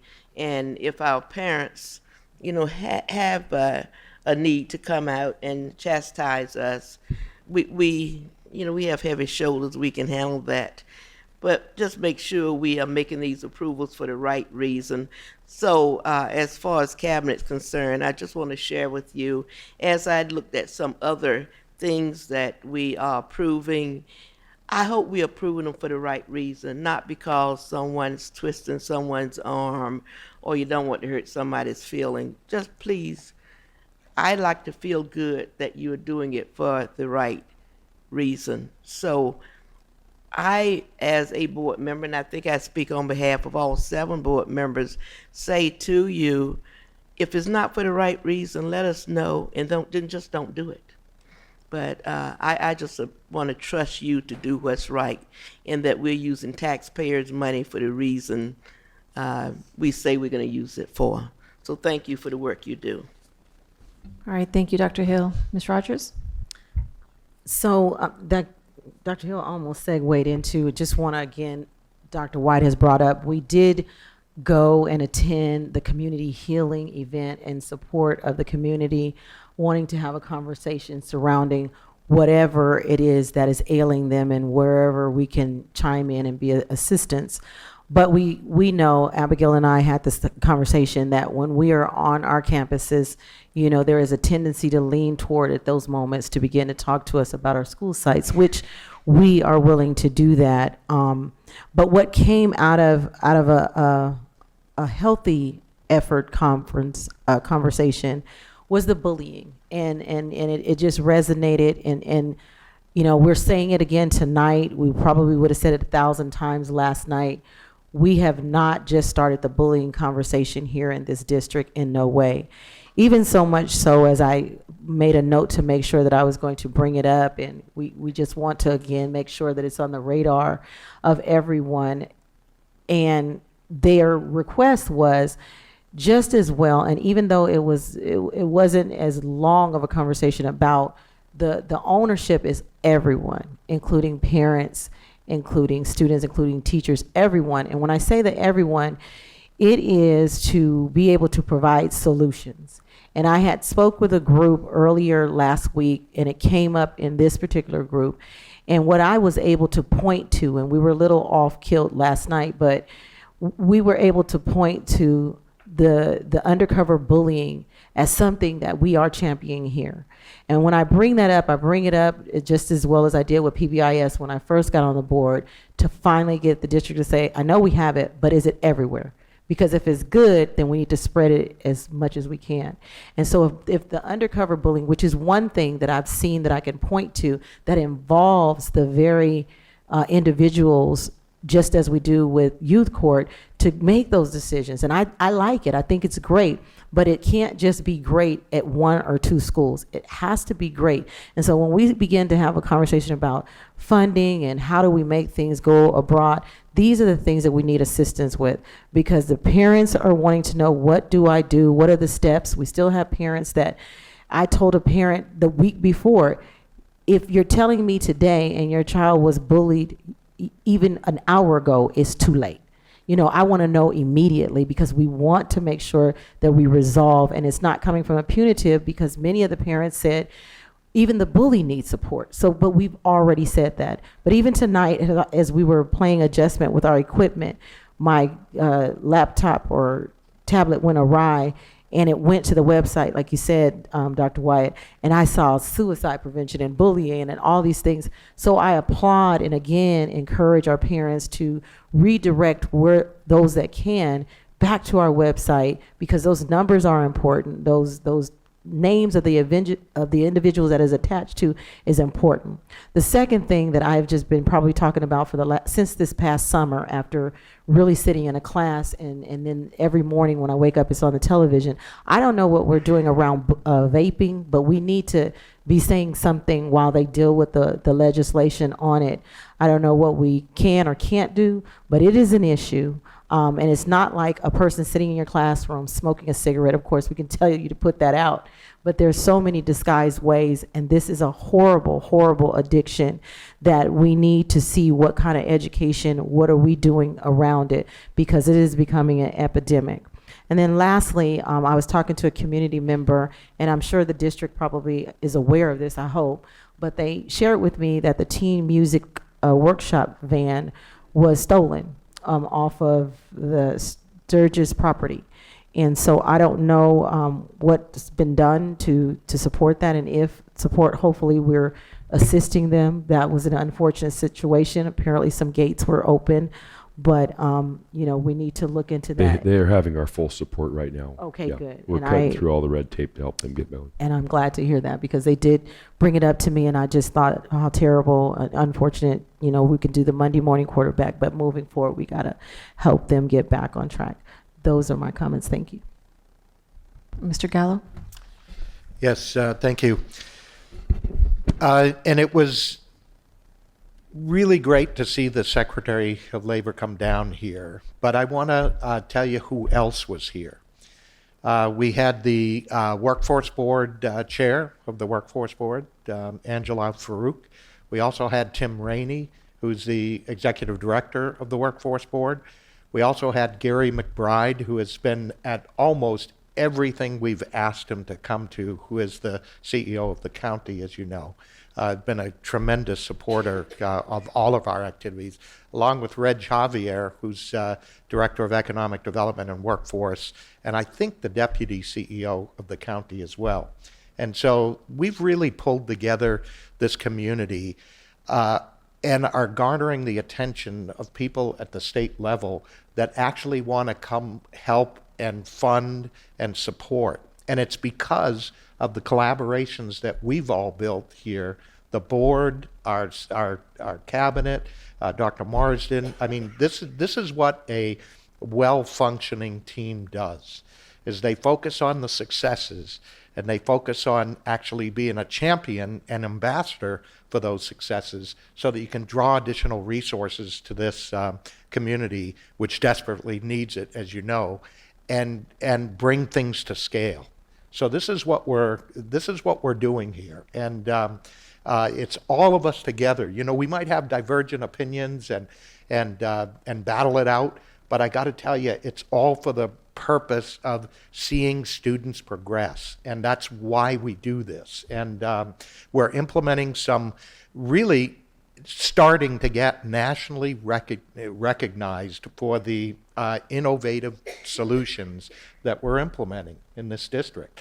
Career pathways, all of the kinds of things that we're doing, which involve and get additional students engaged and create commitment and motivation and inspiring our students and direct engagement. So I really want to applaud our efforts, and I think make sure that we keep that focus of how we build strong programs of excellence, and then we show our investment in those, by board commitment and funding commitments, and then we use that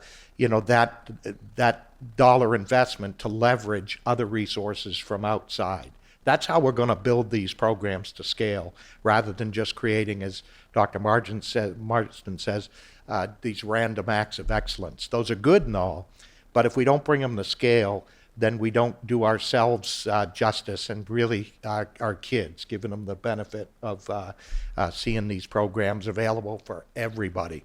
And in my discussions with Julie Sue, the Secretary Sue, I've spoken with her over many months, and she's also got a real passion towards our special education populations, seeing how we can gainfully employ those populations in post-secondary opportunities, as well as into the workforce, and the types of things that we're doing about having our special ed students lead things like at Growing Hope. I know I keep bringing that up and everything, but it's unique in that special education students don't typically have that opportunity to be, leading our regular ed students in some of the academic instructional practices and things like this. So I really applaud this board for really moving us forward in those directions, and it's starting to garner great attention.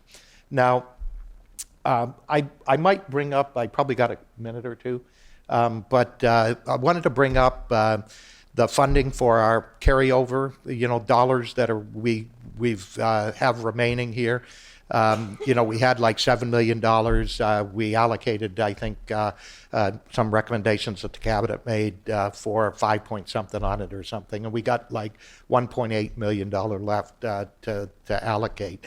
I have a proposal for, that I've submitted for consideration by this board. We probably should agendize it at some point, but we got, $1.8 million that we need to allocate, or we should allocate to board priorities, for these carryover dollars. And, I have a proposal again that I've submitted for consideration of $150K. And how should we proceed on that, I guess, is a question. Do we need to agendize this, have input from our various board members for considerations on this, and or just kind of let it ride, and when we think of something, do it. But I think we ought to allocate that before somebody else does, and we should just move forward with implementing some of these programs, because it takes a while to get money flowing and things, and so I'd say the sooner the better. So I'd like to propose that we agendize it, I guess, for next board meeting for consideration, and we think of where else we may want to spend some of those dollars. You guys Mr. Gallo, think so? Madam President? Yes, go ahead. I think it's a great idea. I would support it, and I would second it that we propose that we agendize it. And I think it would be great, because then that way each of us can decide and dedicate. I mean, there's many needs throughout the district, but we can decide, a project that we want to dedicate $250,000 to. And I think it's very worthy. And I did it in my head. There's a little bit left over, but 250 is in the ballpark for each board member to dedicate to a project that will come to fruition, Yeah, or and I it's think- already in progress. And I that we think want to- having some criterion, like, it probably ought to be consistent with what we've set as priorities, and Right. use it, maybe our prior investments, if we could leverage those into bringing things to scale. And so it's those kinds of things. Or maybe distribute that it we whatever wanna- way that's what in I'm terms of thinking. what we've done. That's what I'm Yeah, thinking. right. But have some criterion for Right. how we do it. Yeah. Okay. Okay. That's all I have. Okay, thank you, There we thank go. you. Mr. Tillman? So, along the lines of what Mr. Gallo's asking, for Ms. Christakis on this Schedule 1 and Schedule 2, the definition of remaining balance and unspent balance, does that mean that the money that wasn't spent in these resource line items is going to be returned to these same fund numbers?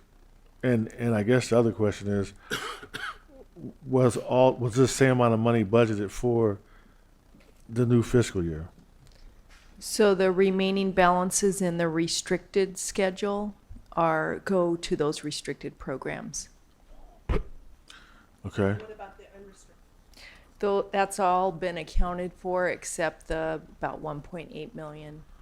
So all the money in the, I guess I should be clear. So where it says LCAP, Yes. so all the money that was listed in remaining balances in LCAP, the money went where? So we had in the presentation the total ending fund balance, how much is set aside for our required reserve, how much was set aside for deficit spending over the next couple of years, There was a little bit allocated for TSSP, and then the 7 million was brought as unappropriated, and we made recommendations, as Mr. Gallo said, of about 5.6 million or so, and there's 1 point.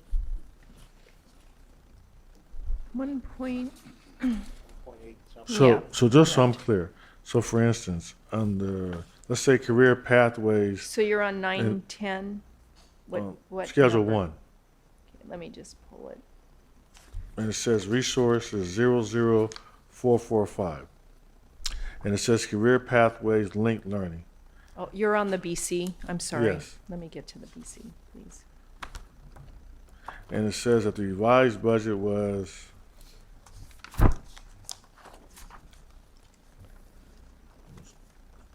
$812,000.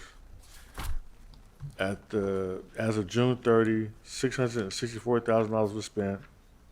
And it says remaining balance of $147,000. Danny, are you on the LCAP? Yes. Okay, yeah. I'm looking for the BC. I'm looking for a copy of the BC.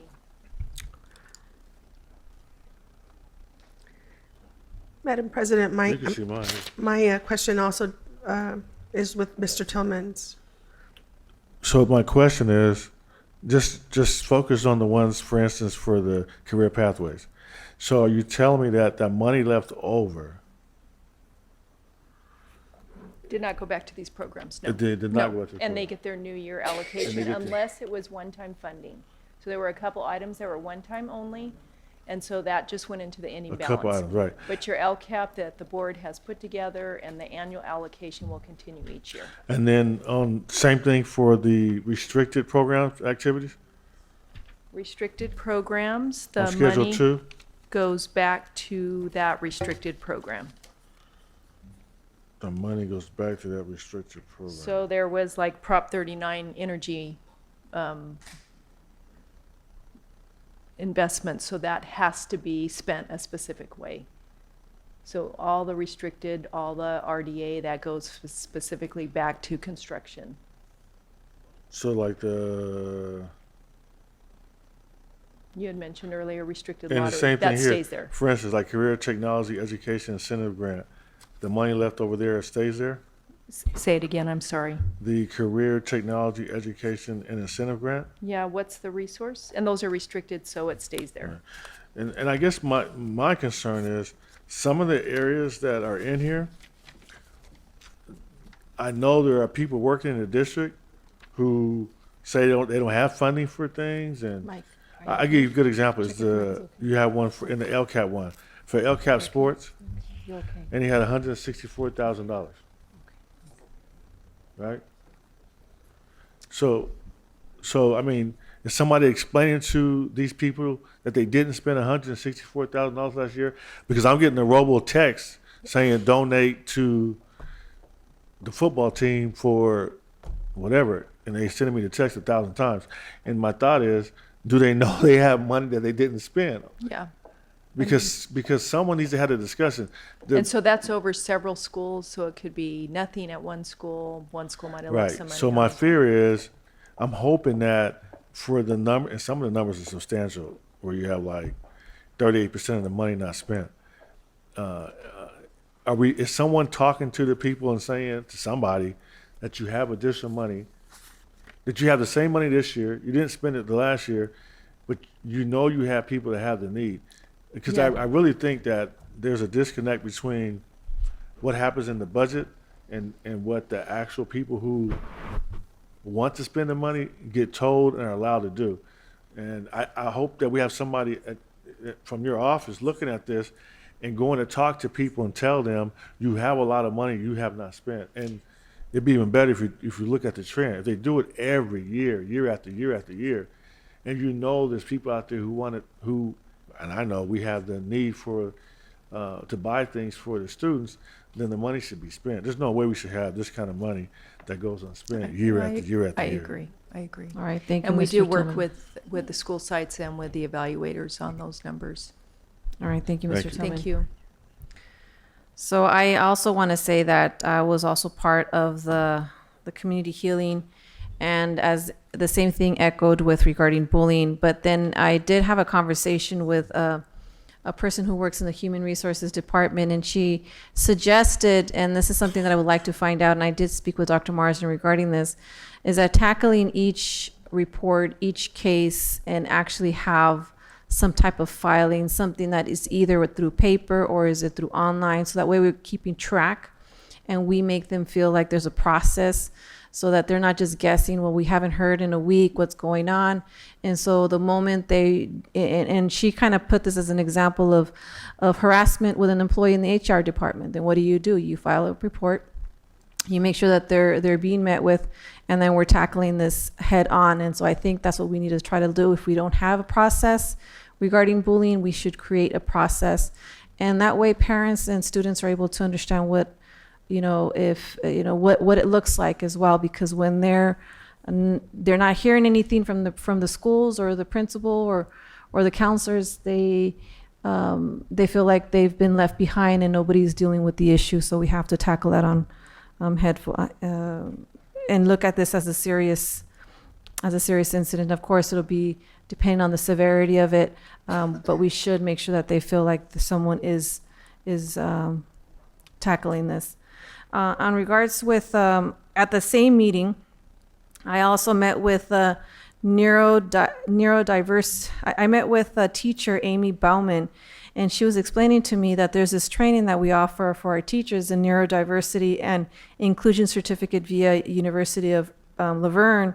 And the thing is, she was telling me that they actually work with students with trauma and how to effectively, not just for themselves, but to work with the kids. And what she ended up finding out is that at the end, those techniques also helped out with them on how they could be mindful and how they can help themselves. Because at the same time, teachers are not exempt from having their own personal traumas and then having to deal with that. So I think from what she was saying praises on this program. I don't know how many teachers we're sending, but if this is a way to go, I definitely would like to look at increasing this for more teachers to attend and doing this across the board. Yeah, we're in the process of a lot of our leaders are being trained along with teachers on neurodiversity with Dr. Elliott. So I don't know if Dr. Ners wants to mention that. Yes.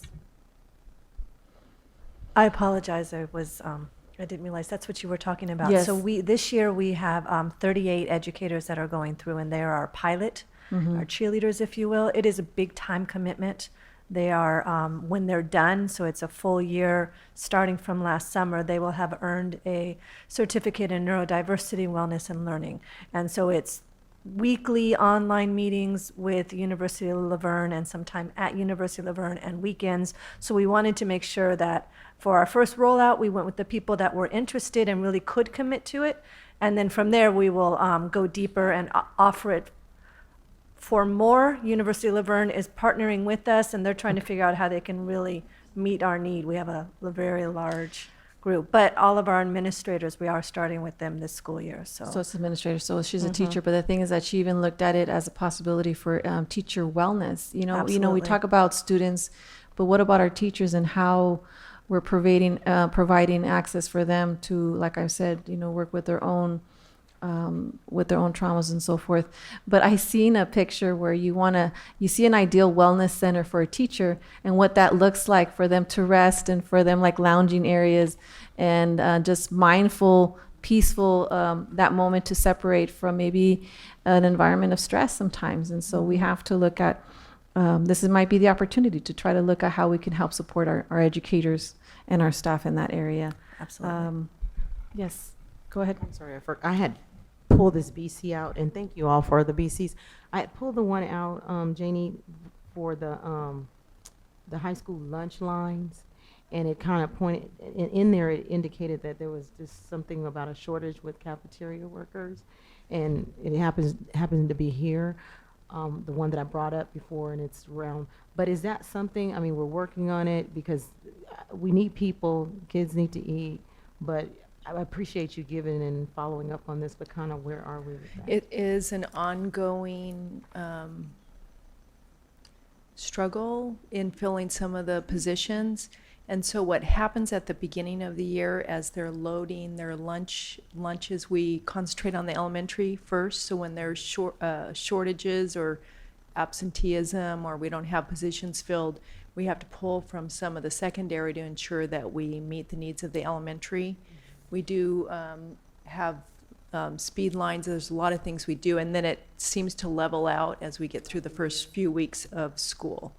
And so we continue to work with the commission in trying to fill those positions, but Ms. Robles does have a significant number of And I vacancies. just hope we're flexible, because with the kids getting their food, because again, I had the incident with the one little young girl that's one of probably many that got there late for breakfast. And so sometimes we're in the adult mind, and it's like, okay, go ahead. But if we know we've identified a problem where it is hampering that, we do have to do something, because we want to make sure That they they are get their meals. they're getting the meal properly, so they It's can very go important. and function in the classroom. Absolutely. Thank you. All right. And with that, since she just reminded me of something, I'm wondering the amount of excess food that we have at the end of the day and what that looks like and what we're doing, especially if there's ways. I know there's been several articles that's been shared, and trying to look at what are some alternatives to maybe having those families being able to pick up food that are left over, and what does that look like? And then, of course, I'm always thinking of looking at sustainability, making sure that we're not utilizing so much plastic at the same time. So Yes. we could have Adrienne come up and she can respond to all of your questions. We are not allowed to send my understanding, we cannot send the food home. She has the regulations. We do collect, it's a family table or a share table, any of the items that haven't been opened, so that if students want seconds, they can get those. And it's been very successful at about 10 of our sites. So I think Ms. Robles could respond specifically. Good evening. In regards to being able to take food home, there are restrictions as far as health and safety codes, as well as mainly USDA. We're not allowed to have students take food home. They are to eat it on the school premise. They have allowed some flexibility, so if the child doesn't finish an apple or maybe a bag of carrots, they're allowed to take that home. But the focus is that the child is to eat it on the school campus. So the reason why I'm asking is because there was district that was actually able to do it. So I'm wondering how they were able to create that and pass it. And so they must have been able to figure out something. Right. And when I can look into that further, but I know what the current regulations are and what we're required to do, but I can follow up and look into it some more. Okay. But I wanted to just follow up on what Mrs. Christakos was talking about, our share table program that we have. We piloted 8 at an elementary, 2 middle schools last year. We developed areas that they'd be able to put foods again that were shelf stable so that we didn't have to worry about them be out of the wrong temperature. And we had great success. We had very little that we were having to throw out. So we're still encouraging in our offer versus serve program that students take what they're going to eat. Mm-hmm. And of course, we want them to take all components because we want them to get the nutrition. But if they don't eat all that, we would prefer that they don't take it.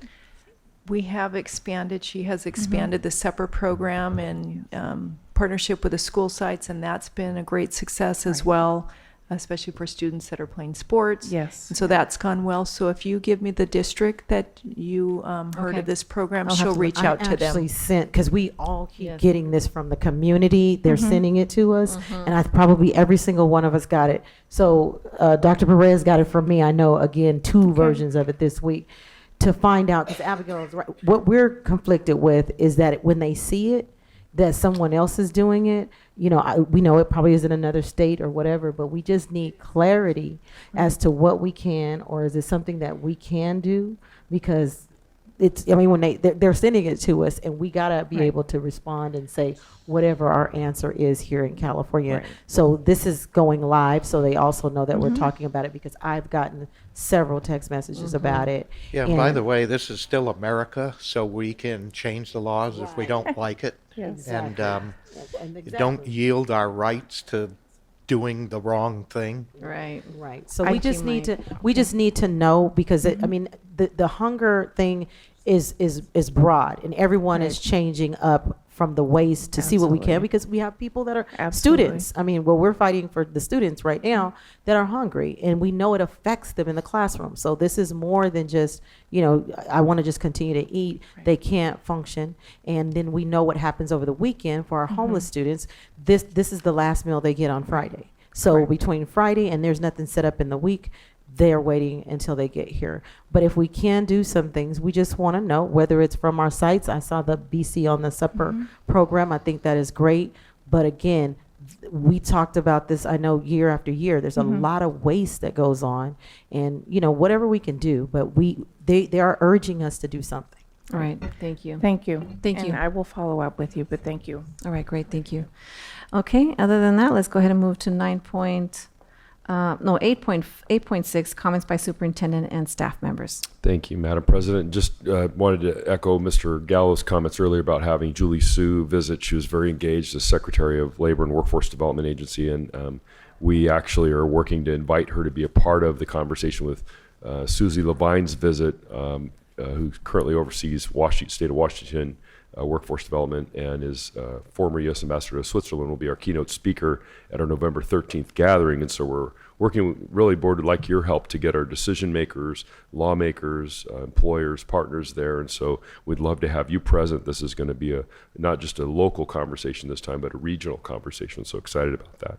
Want to mention a few student recognitions. Congratulations to San Bernardino High School senior Bertha Arias Ochoa for being crowned Miss Cardinal City for the 2019-20 school year. Bertha will represent San Bernardino High School and the city of San Bernardino at community events. Congratulations, Bertha, and have a great school year.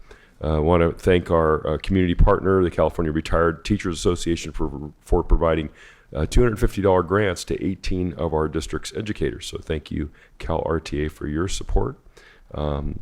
Recently, I visited the EdTrust West Education Equity Forum. Several of our staff and a few of our cabinet members were there. Fantastic forum, and looking forward to our continued partnership with them. We had then this last week our joint cabinets meeting with Cal State San Bernardino, San Bernardino Valley Community College, and one thing that we all landed on among a number of topics was we want to re-energize our commitment as a community to the San Bernardino Promise. So there's already some great early data around the San Bernardino Promise from Valley College, or the Promise for Valley College, and there's been some great data at Cal State. We want to now just continue to combine and keep this alive and well. And then another congratulations once again to our board president, Abigail Rosales Medina, and Gwendolyn Dowdy Rogers for being honored as Women of Achievement Legacy of Exemplary Service Awards by Libreria del Pueblo Incorporated last Friday. Sorry I had to miss it. I'm still recovering from my loss of voice. And then board, as a reminder, we have a special board meeting scheduled Tuesday, October 22nd from 5:30 to 8:30 for the superintendent's evaluation. So it'll be at the PDC, yes, and we'll give additional details to you from Karen. Thank you so much. Those are all my comments. All right, great. And Gwen, I consider her our Afro-Latina. So she was yes, so she's been, she's amazing. So let's go ahead and go to the consent calendar, 9.1. Certain items, and I will go ahead and read what it says here. Certain items of the business require review and approval by the Board of Education. Other items are for information and review only. Therefore, the following items are grouped as a consent list for receipt and approval. When board members have questions about an item or items included in the consent calendar, these items are then pulled out of the group and considered separately. So can I have a motion? Move to approve. Second. Okay, which items are to be pulled? I have two, Mm-hmm. 9.4 and 9.11. 9.11. Any others? Going once, going twice? Let's go ahead and call for the motion. All those in favor say aye. Aye. All those opposed? Okay, motion carried. Let's go to 9.4, which is ratification of the agreement with Adam Law Investigation Council. No. Is that the one? National Center for Education and the Economy. You said 9.4? Am I in the wrong? On my agenda, it says 9.4. Oh, so you have a printed copy that says 9.4. So Yes. It's, okay. I have a copy that says 9.4. Why don't you give us your question and we can. At least Okay, entertain the question. item is agreement with National Center of Okay. Education and the Economy. Okay. And it's just a point of information, Dr. Marsden. Before you continue, I just want to make that clarification. So we are now looking at 9.5, agreement with National Center of Education and so it Economy, so wasn't 9.5. Okay, 9.5. I'm very curious. I believe totally in, in terms of the capacity of leadership. And Yes. I'm just curious in terms of, it says we're going to have 25 principals or administrators. Does that include principals, or is it all principals, or is it administrators in general? Mostly principals. I can have Dr. Okay. Mitchell maybe if he wants to speak to it, but in short, it's one of the most robust national programs. Right. For Well, I am. I'm 20 fascinated. 24 Yeah, days. yeah. I'm not criticizing. I'm fascinated because I looked them up, and they say they have research. But what are going to be our indicators to monitor the success of this program based on their capacity building? I mean, what are going to be the indicators that show that they have grown? Sure, and I'll just speak to it anecdotally, and Okay. then I'll have Dr. Mitchell mention. But I was president at the graduation. I've been president at a couple of their meetings, and I will say that there is a significant transformation in the leader, and you hear it as they share out after the 24 sessions, Okay. where they have strong instructional leadership vocabulary. Okay. They are emerging as instructional leaders, which of course translates to student achievement. So I'll let Right. Dr. Mitchell speak to that. So just to clarify, so the focus is building their capacity and instructional As leadership. instructional leaders, Okay, yes. okay. That's what I wanted to know. Absolutely. What it was. Yeah. Sure, certainly. Additionally, we are at campuses, the evaluating assistant superintendents. We're at MOU time. We're in classroom. We're doing classrooms observations. We're working with principals as they design their adult learning strategies, and so the leadership aspects of instructional leadership is what we're focused on, and we're seeing a higher level of maturity with these leaders, a higher level of depth in research, a higher level of designing adult learning systems that actually improve the practice of teachers. And so these intangibles that account for so much change in our schools is what we're after. So I would really, after this year of them implementing this, I would like us to have testimonials or a Absolutely. report, or to show. It's a great idea. The impact, the positive impact of it. And I think I really believe in testimonials We can do as that. evidence. Absolutely. So I would appreciate that. So moved. Okay. Any further discussion? Hearing none, let's go ahead and call for the vote. All those in favor say aye. All Aye. those opposed say nay. Okay, motion carried. Let's go to 9.11, which is, and this is what it says here, Dr. Flores. Federal, state, local, district Yes. budgets and Yes. revisions carry over. Yes, Okay. that's the one. And so I have a question, Dr. Marsden, for Ms. Christakis, and it's on the building fund. Sure. I see deficits and it's restricted money for building fund, 3,163,303, et cetera. Capital fund, facility fund, 49,737 and change. Yes. School facilities fund, 80,409 and change. Special reserve capital outlay fund, 254,377 and change. Yes. So it's all in parentheses. So why is it a deficit? That's my question. Sure. Ms. Christakis will speak to that. That's a great question. I'd actually like to ask Ms. King, it might be specific resources or that some of the money was came in late. And I apologize for not having that on hand for you.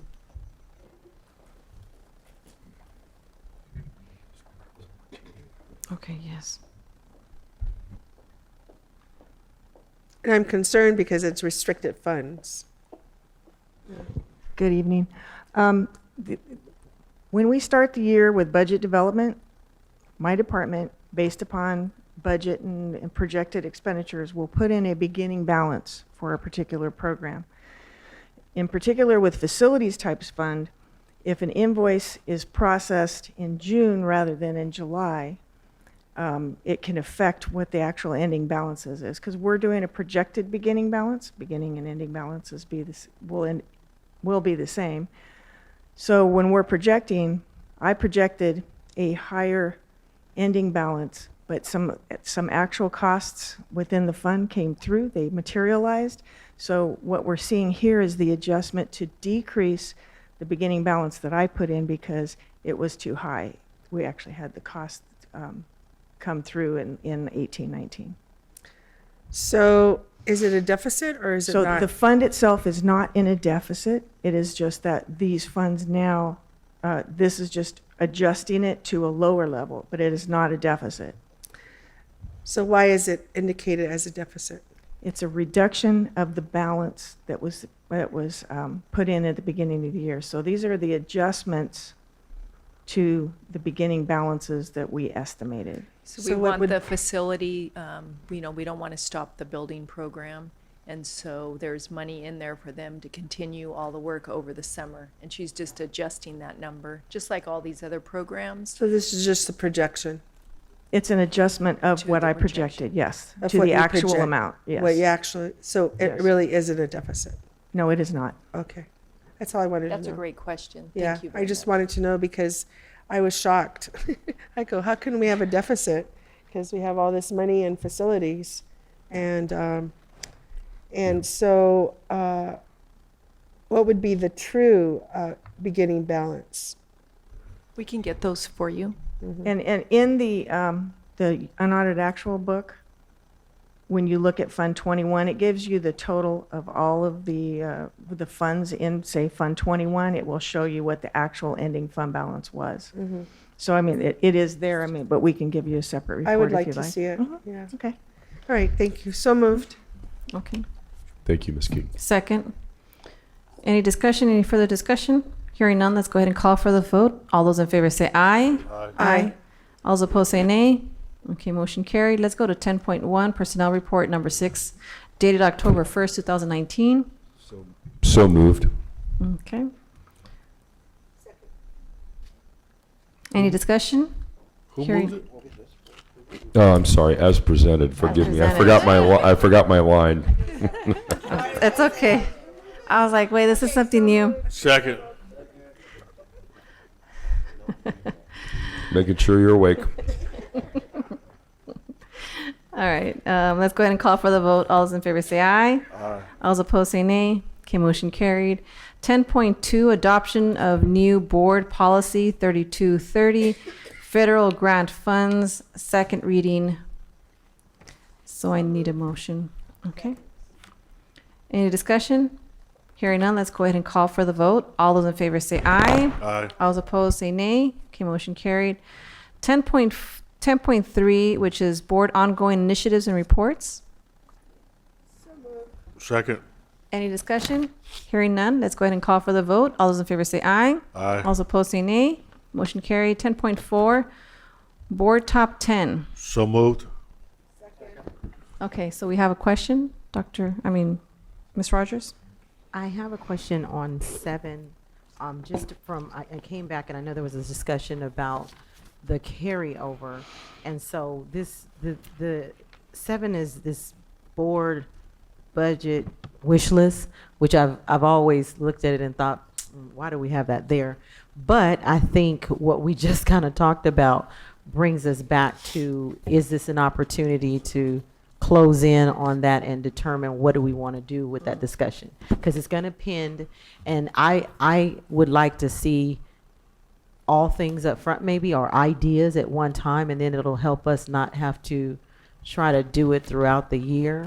So maybe, the board might have some ideas, because Mike has indicated something, and this is what the wish list, I guess, is. I think, Dr. Flores, you were the one Yeah, we that can kinda brought it actually, up. we can do that. So can we, so how do we? We'll create this list. So let Ms. Because I Christakis speak wanted, to it. a discussion. So we've worked on this, on how to present this to the board and collect all of your information. And as you'll recall from the last presentation, we listened to some of the areas where you voiced concerns, and we requested carryover based on the things that we've heard from the board. And so we actually almost have this done, and it is looking at what are the outcomes, does it align with our strategic plan and LCAP, and what other resources do we already have invested in this area, and is it a matter of training, or do we actually need more money? And so we do have about 6 steps laid out.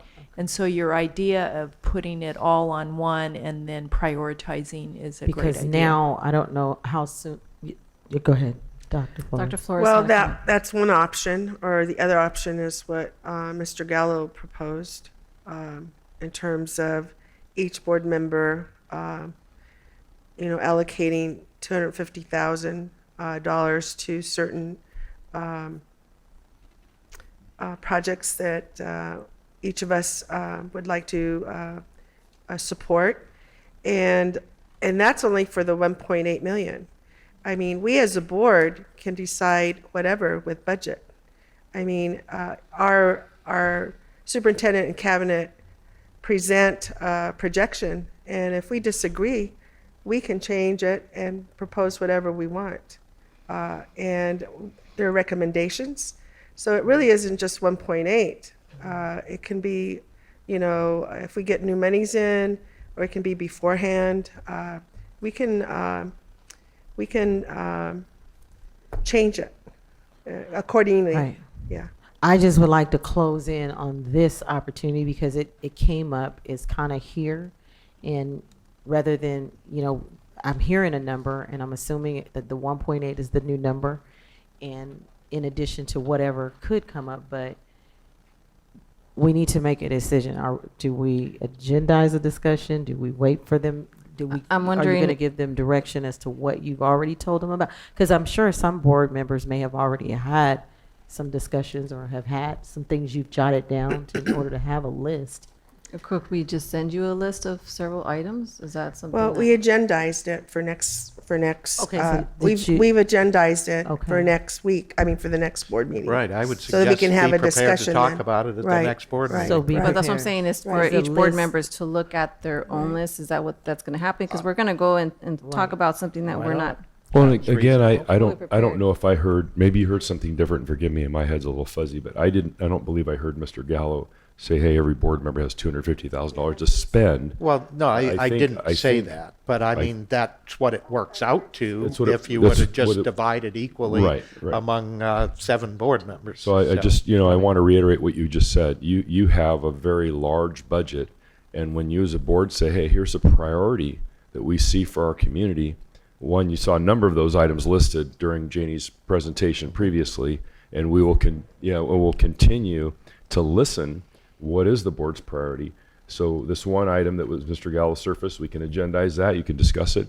There may be other items that merge. Maybe Yes, there's things that are yes. beyond the 1.8, and then And if that's there what is I was trying to something- prevent. Yeah. Because if we go, nothing against you, Mike, but I'm just saying it kind of got brought up. So why, if there's others, I think we should address those so we know together. Mr. Tillman, you had a comment? And that's why I requested that it be agendized for the next board meeting. Right. So that will be the opportunity and the time to discuss it. But do you all have, Perfect. do you want to talk about how it's listed here and what you have? Are you bringing something? And so I did want to say the 1.8 million is one time. It is carryover, it is one time. And so we also have to consider how do we sustain, what are some things that, and cost containment, a lot of things that we've talked about. I've also heard about some other pathways that have been under consideration. So agendizing it and looking at the sustainability is important. What's working, what's not working. So there's, rich conversation to be had. Okay, and then did you still have a comment? So nothing's really changed. We've always had the ability to have a board member suggest that they want to spend money on an item. Of course, you have to get, if you get agendized, you have to have somebody make the motion, somebody second, and vote on it. So it's never going to be where, at least I don't foresee where every board member just picks they're going to spend $250,000, and because it's your item to pick, everybody says okay. It's not going to happen, because if I pick to get some gold shoes, you're not going to support it, right? So it's not just you get to pick. It's going to be based on you have an idea. If you get it second and other people agree on it, then you decide that's how you spend a certain amount of money. But it's what we always done. If you whatever the item we have, the discussion is going to come out, and staff may say that we're already doing that, or we have money set aside to do it, or it's in the works, or we can have a whole bunch of responses. But I'm sure some of the things that we bring up will get done. I think it's a good thing only because if board puts a spotlight on something and wants to follow things to the end and make sure it gets done, sometimes that happens. My frustration is when I see all this money that goes unspent, when I'm trying to do something like at Norton, say, let's give us this video conferencing, and everybody acts like you just can't do it, and there is no money to do it. And I'm looking at this ending balance where it's hundreds of thousands of dollars left over in that specific area. I wish somebody would have said in March, hey, you know what? You wanted to do this, and we haven't spent all the money for career pathways. We can take this money and fix that, rather than so many people being adverse to getting things done, and at the end you have all this money left over. If the money was left over and within the schools community, I really got the feeling that the people were getting everything they needed, I wouldn't have a problem. But I don't see that. I mean, even in the African American, there's an line item for African American, and when I met with the African American parents, they were just asking for simple things that, a bus trip or transportation, or be able to go to a conference, or some special training for the students. And they were told the money doesn't exist. It's the same thing. I'm looking here at the ending fund balance. You have tens of thousands of dollars that weren't spent. So that brings you to my point. If we do suggest things, at least we're going to make sure that it gets done in the end and the money is spent. It's the same money that's there anyway, but this would be just one other way that we can make sure that there's a need that's met within the district. So are we agreeing as to saying there's a discussion that's going to be just what Mike said, or are others going to give input? That's what I'm trying to clear and see if we're meeting the needs of this board, this wish list, because I don't know what it really means. Right. So. I recommended that we have an agenda item to discuss the carryover of $1.83 million, I think was the number. And I happen to have a proposal that I'm putting forward for a part of that. And I would think that would be another opportunity for anyone to put forward other considerations. Okay. So that's what Dr. Flores basically said, yep, that's what we want to do. And so let's put it on the agenda, have a discussion on it, and let's see where the discussion goes in public. Okay. That's my recommendation. Okay, sounds good. Does that make sense? Yes, it does. Yes, thank you. And then my last question, I noticed that 8 says complete, and I know before, things would be complete and then it moves forward, but I just want to state that on number 8, where it says explore ways to positively involve parents of struggling students, and then it says conference style, and I know we had our conference and we're looking to do that, but again, I want to be specific about when we identify, like we talked about earlier in the presentation, when we identify that we have struggling students, which also kind of alerts you when D's and F's, what do we do with those parents? It's the same conversation that they ask us, what do we do if I have someone being bullied? There has to be something that we intentionally do with the parents other than send out notifications, robocalls, that impersonal stuff. I'll just say all the impersonal stuff is not authentic parent engagement. It doesn't help me to know how to help Johnny get a C the next time. So I wanted to clear that up, because I've been asked, what did I mean? And I see it's complete based on things that we normally do, But that is not what I was asking. When I say conference style or come together, it's when do we face to face in a positive, strength-based way with our parents to say, here's some tools to help you help your son or daughter. Okay. So then can I have a motion? Did we have a motion? Yeah, we did. We did. Now we call for the vote. I'm sorry. So let's go ahead and call for the vote. All those in favor say aye. Aye. Those opposed say nay. Okay, motion carried. 10.5. And by the way, if we had one of those items, the one that Gwen was referencing was marked complete. So technically we have a slot open for one of the top 10s, right? True. We do. I mean, is it complete is the question. I mean, so I think that's what you were asking. Yeah. Okay, got it. Okay. So 10.5, board follow-up. So moved. Any discussion? Hearing none, let's go ahead and call for the vote. All those in favor say aye. Aye. All those opposed say nay. Okay, motion carried. 10.6, future agenda item. Okay. Any discussion?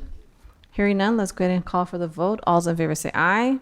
All those opposed say nay. Okay, motion carried. Now let's go ahead and go to 12.0 adjournment, but we do have board, We have a summary of. I'm board sorry, 11 requests, points. Yes, I'm sorry, I passed and that one. Dr. Perez will help us with that. Okay, summary of board requests.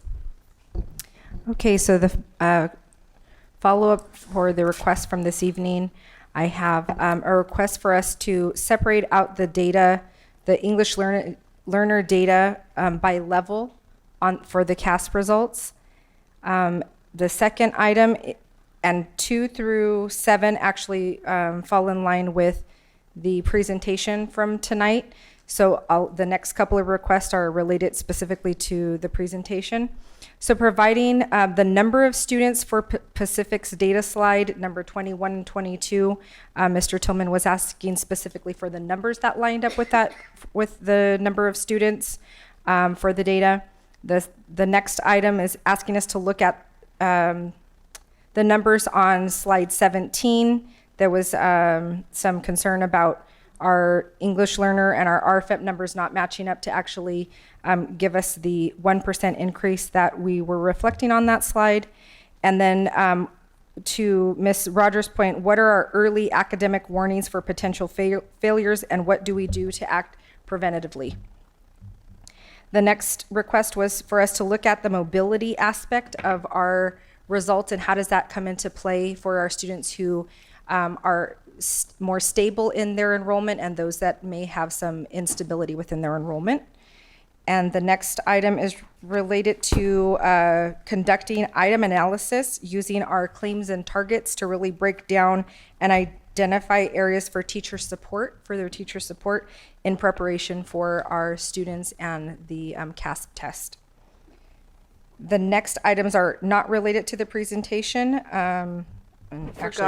You forgot to mention that I requested that we have the Latino data articulated in the narrative. Okay. For both math and English. For math and English? Yes. Okay. It's embedded in the graphs, but it's not articulated in the slides. So we're looking for a data statement. Mm-hmm. Okay. And I think that myself and Danny, on page 17, we were just wondering how the numbers. We arrived at the numbers? You could have two numbers going down, and then it showed a positive in the total. Correct. I just need to understand that. Okay. And then the next item was a request for us to explore the Silicon Valley Regional Data Trust and the work that team is doing to look at our academic data and our whole student data. There was a request for a presentation for school police related to interacting with special education students specifically, and some strategies that we might be able to employ in order to help equip our school police officers interact with our special education students. We had a request for combo class update and a request for our efforts. What are the efforts to build awareness and prevention related to vaping? And the request to agendize the carryover spending, I have here in quotes the wish list. And then the last request was for us to share the process that we have for bullying. And we will add that and amend the BC that we previously submitted to include actually what that process is. We were more data oriented and just sharing the data. Yeah, and can I don't want to call it a wish list. Okay. It's a list. Okay. It's a do list. Yes. Okay. To-do Okay. list. I was Yeah. taking the It's not a language wish list. that we have from our follow-up, so I can change that. Madam President? Yes. Okay. Also, Dr. Perez, that I recommended that we disaggregate the EL data regarding newcomers so that we don't average in the scores of newcomers because they're just learning English and of course they're going to score low. And that would disaggregate it out and then see where they are. And also by category, Yes. and developmental LPAC category to see where they all fall. Okay. So instead of mushing them together and averaging them. Okay. So I want to make sure that I'm clear on that one. So our CAASPP data, our English learners, we're requesting that they be split out by their English proficiency level and Yes. then newcomers Right. separate as well. Right. Okay. Right, correct. Okay. And that's it. Okay. Yes. I just want to thank Karen, even though we struggled up here a bit, but I think we kind of got it together. I know she made meetings for us to attend. I don't know if all attended, but we really had a nice time figuring it out tonight. Yes, but thank you. It was funny. At one point, we were laughing hysterically. I just couldn't stop laughing. Once I seen Mr. Gallo and Tony Tillman struggle with their Like I said, With the the only case. thing I couldn't make happen was the Making thing, it when you large. make it larger, Yes. it won't scroll over. Right. Yeah. Mm. I It- chose to it- use my you archaic have to, you have book. to keep moving it. But know, you can so. though, so you So can. we got to figure that out. This how it worked really compresses well and for me. scrolls. Yeah. Yeah. All right. Well, okay, so we're almost done.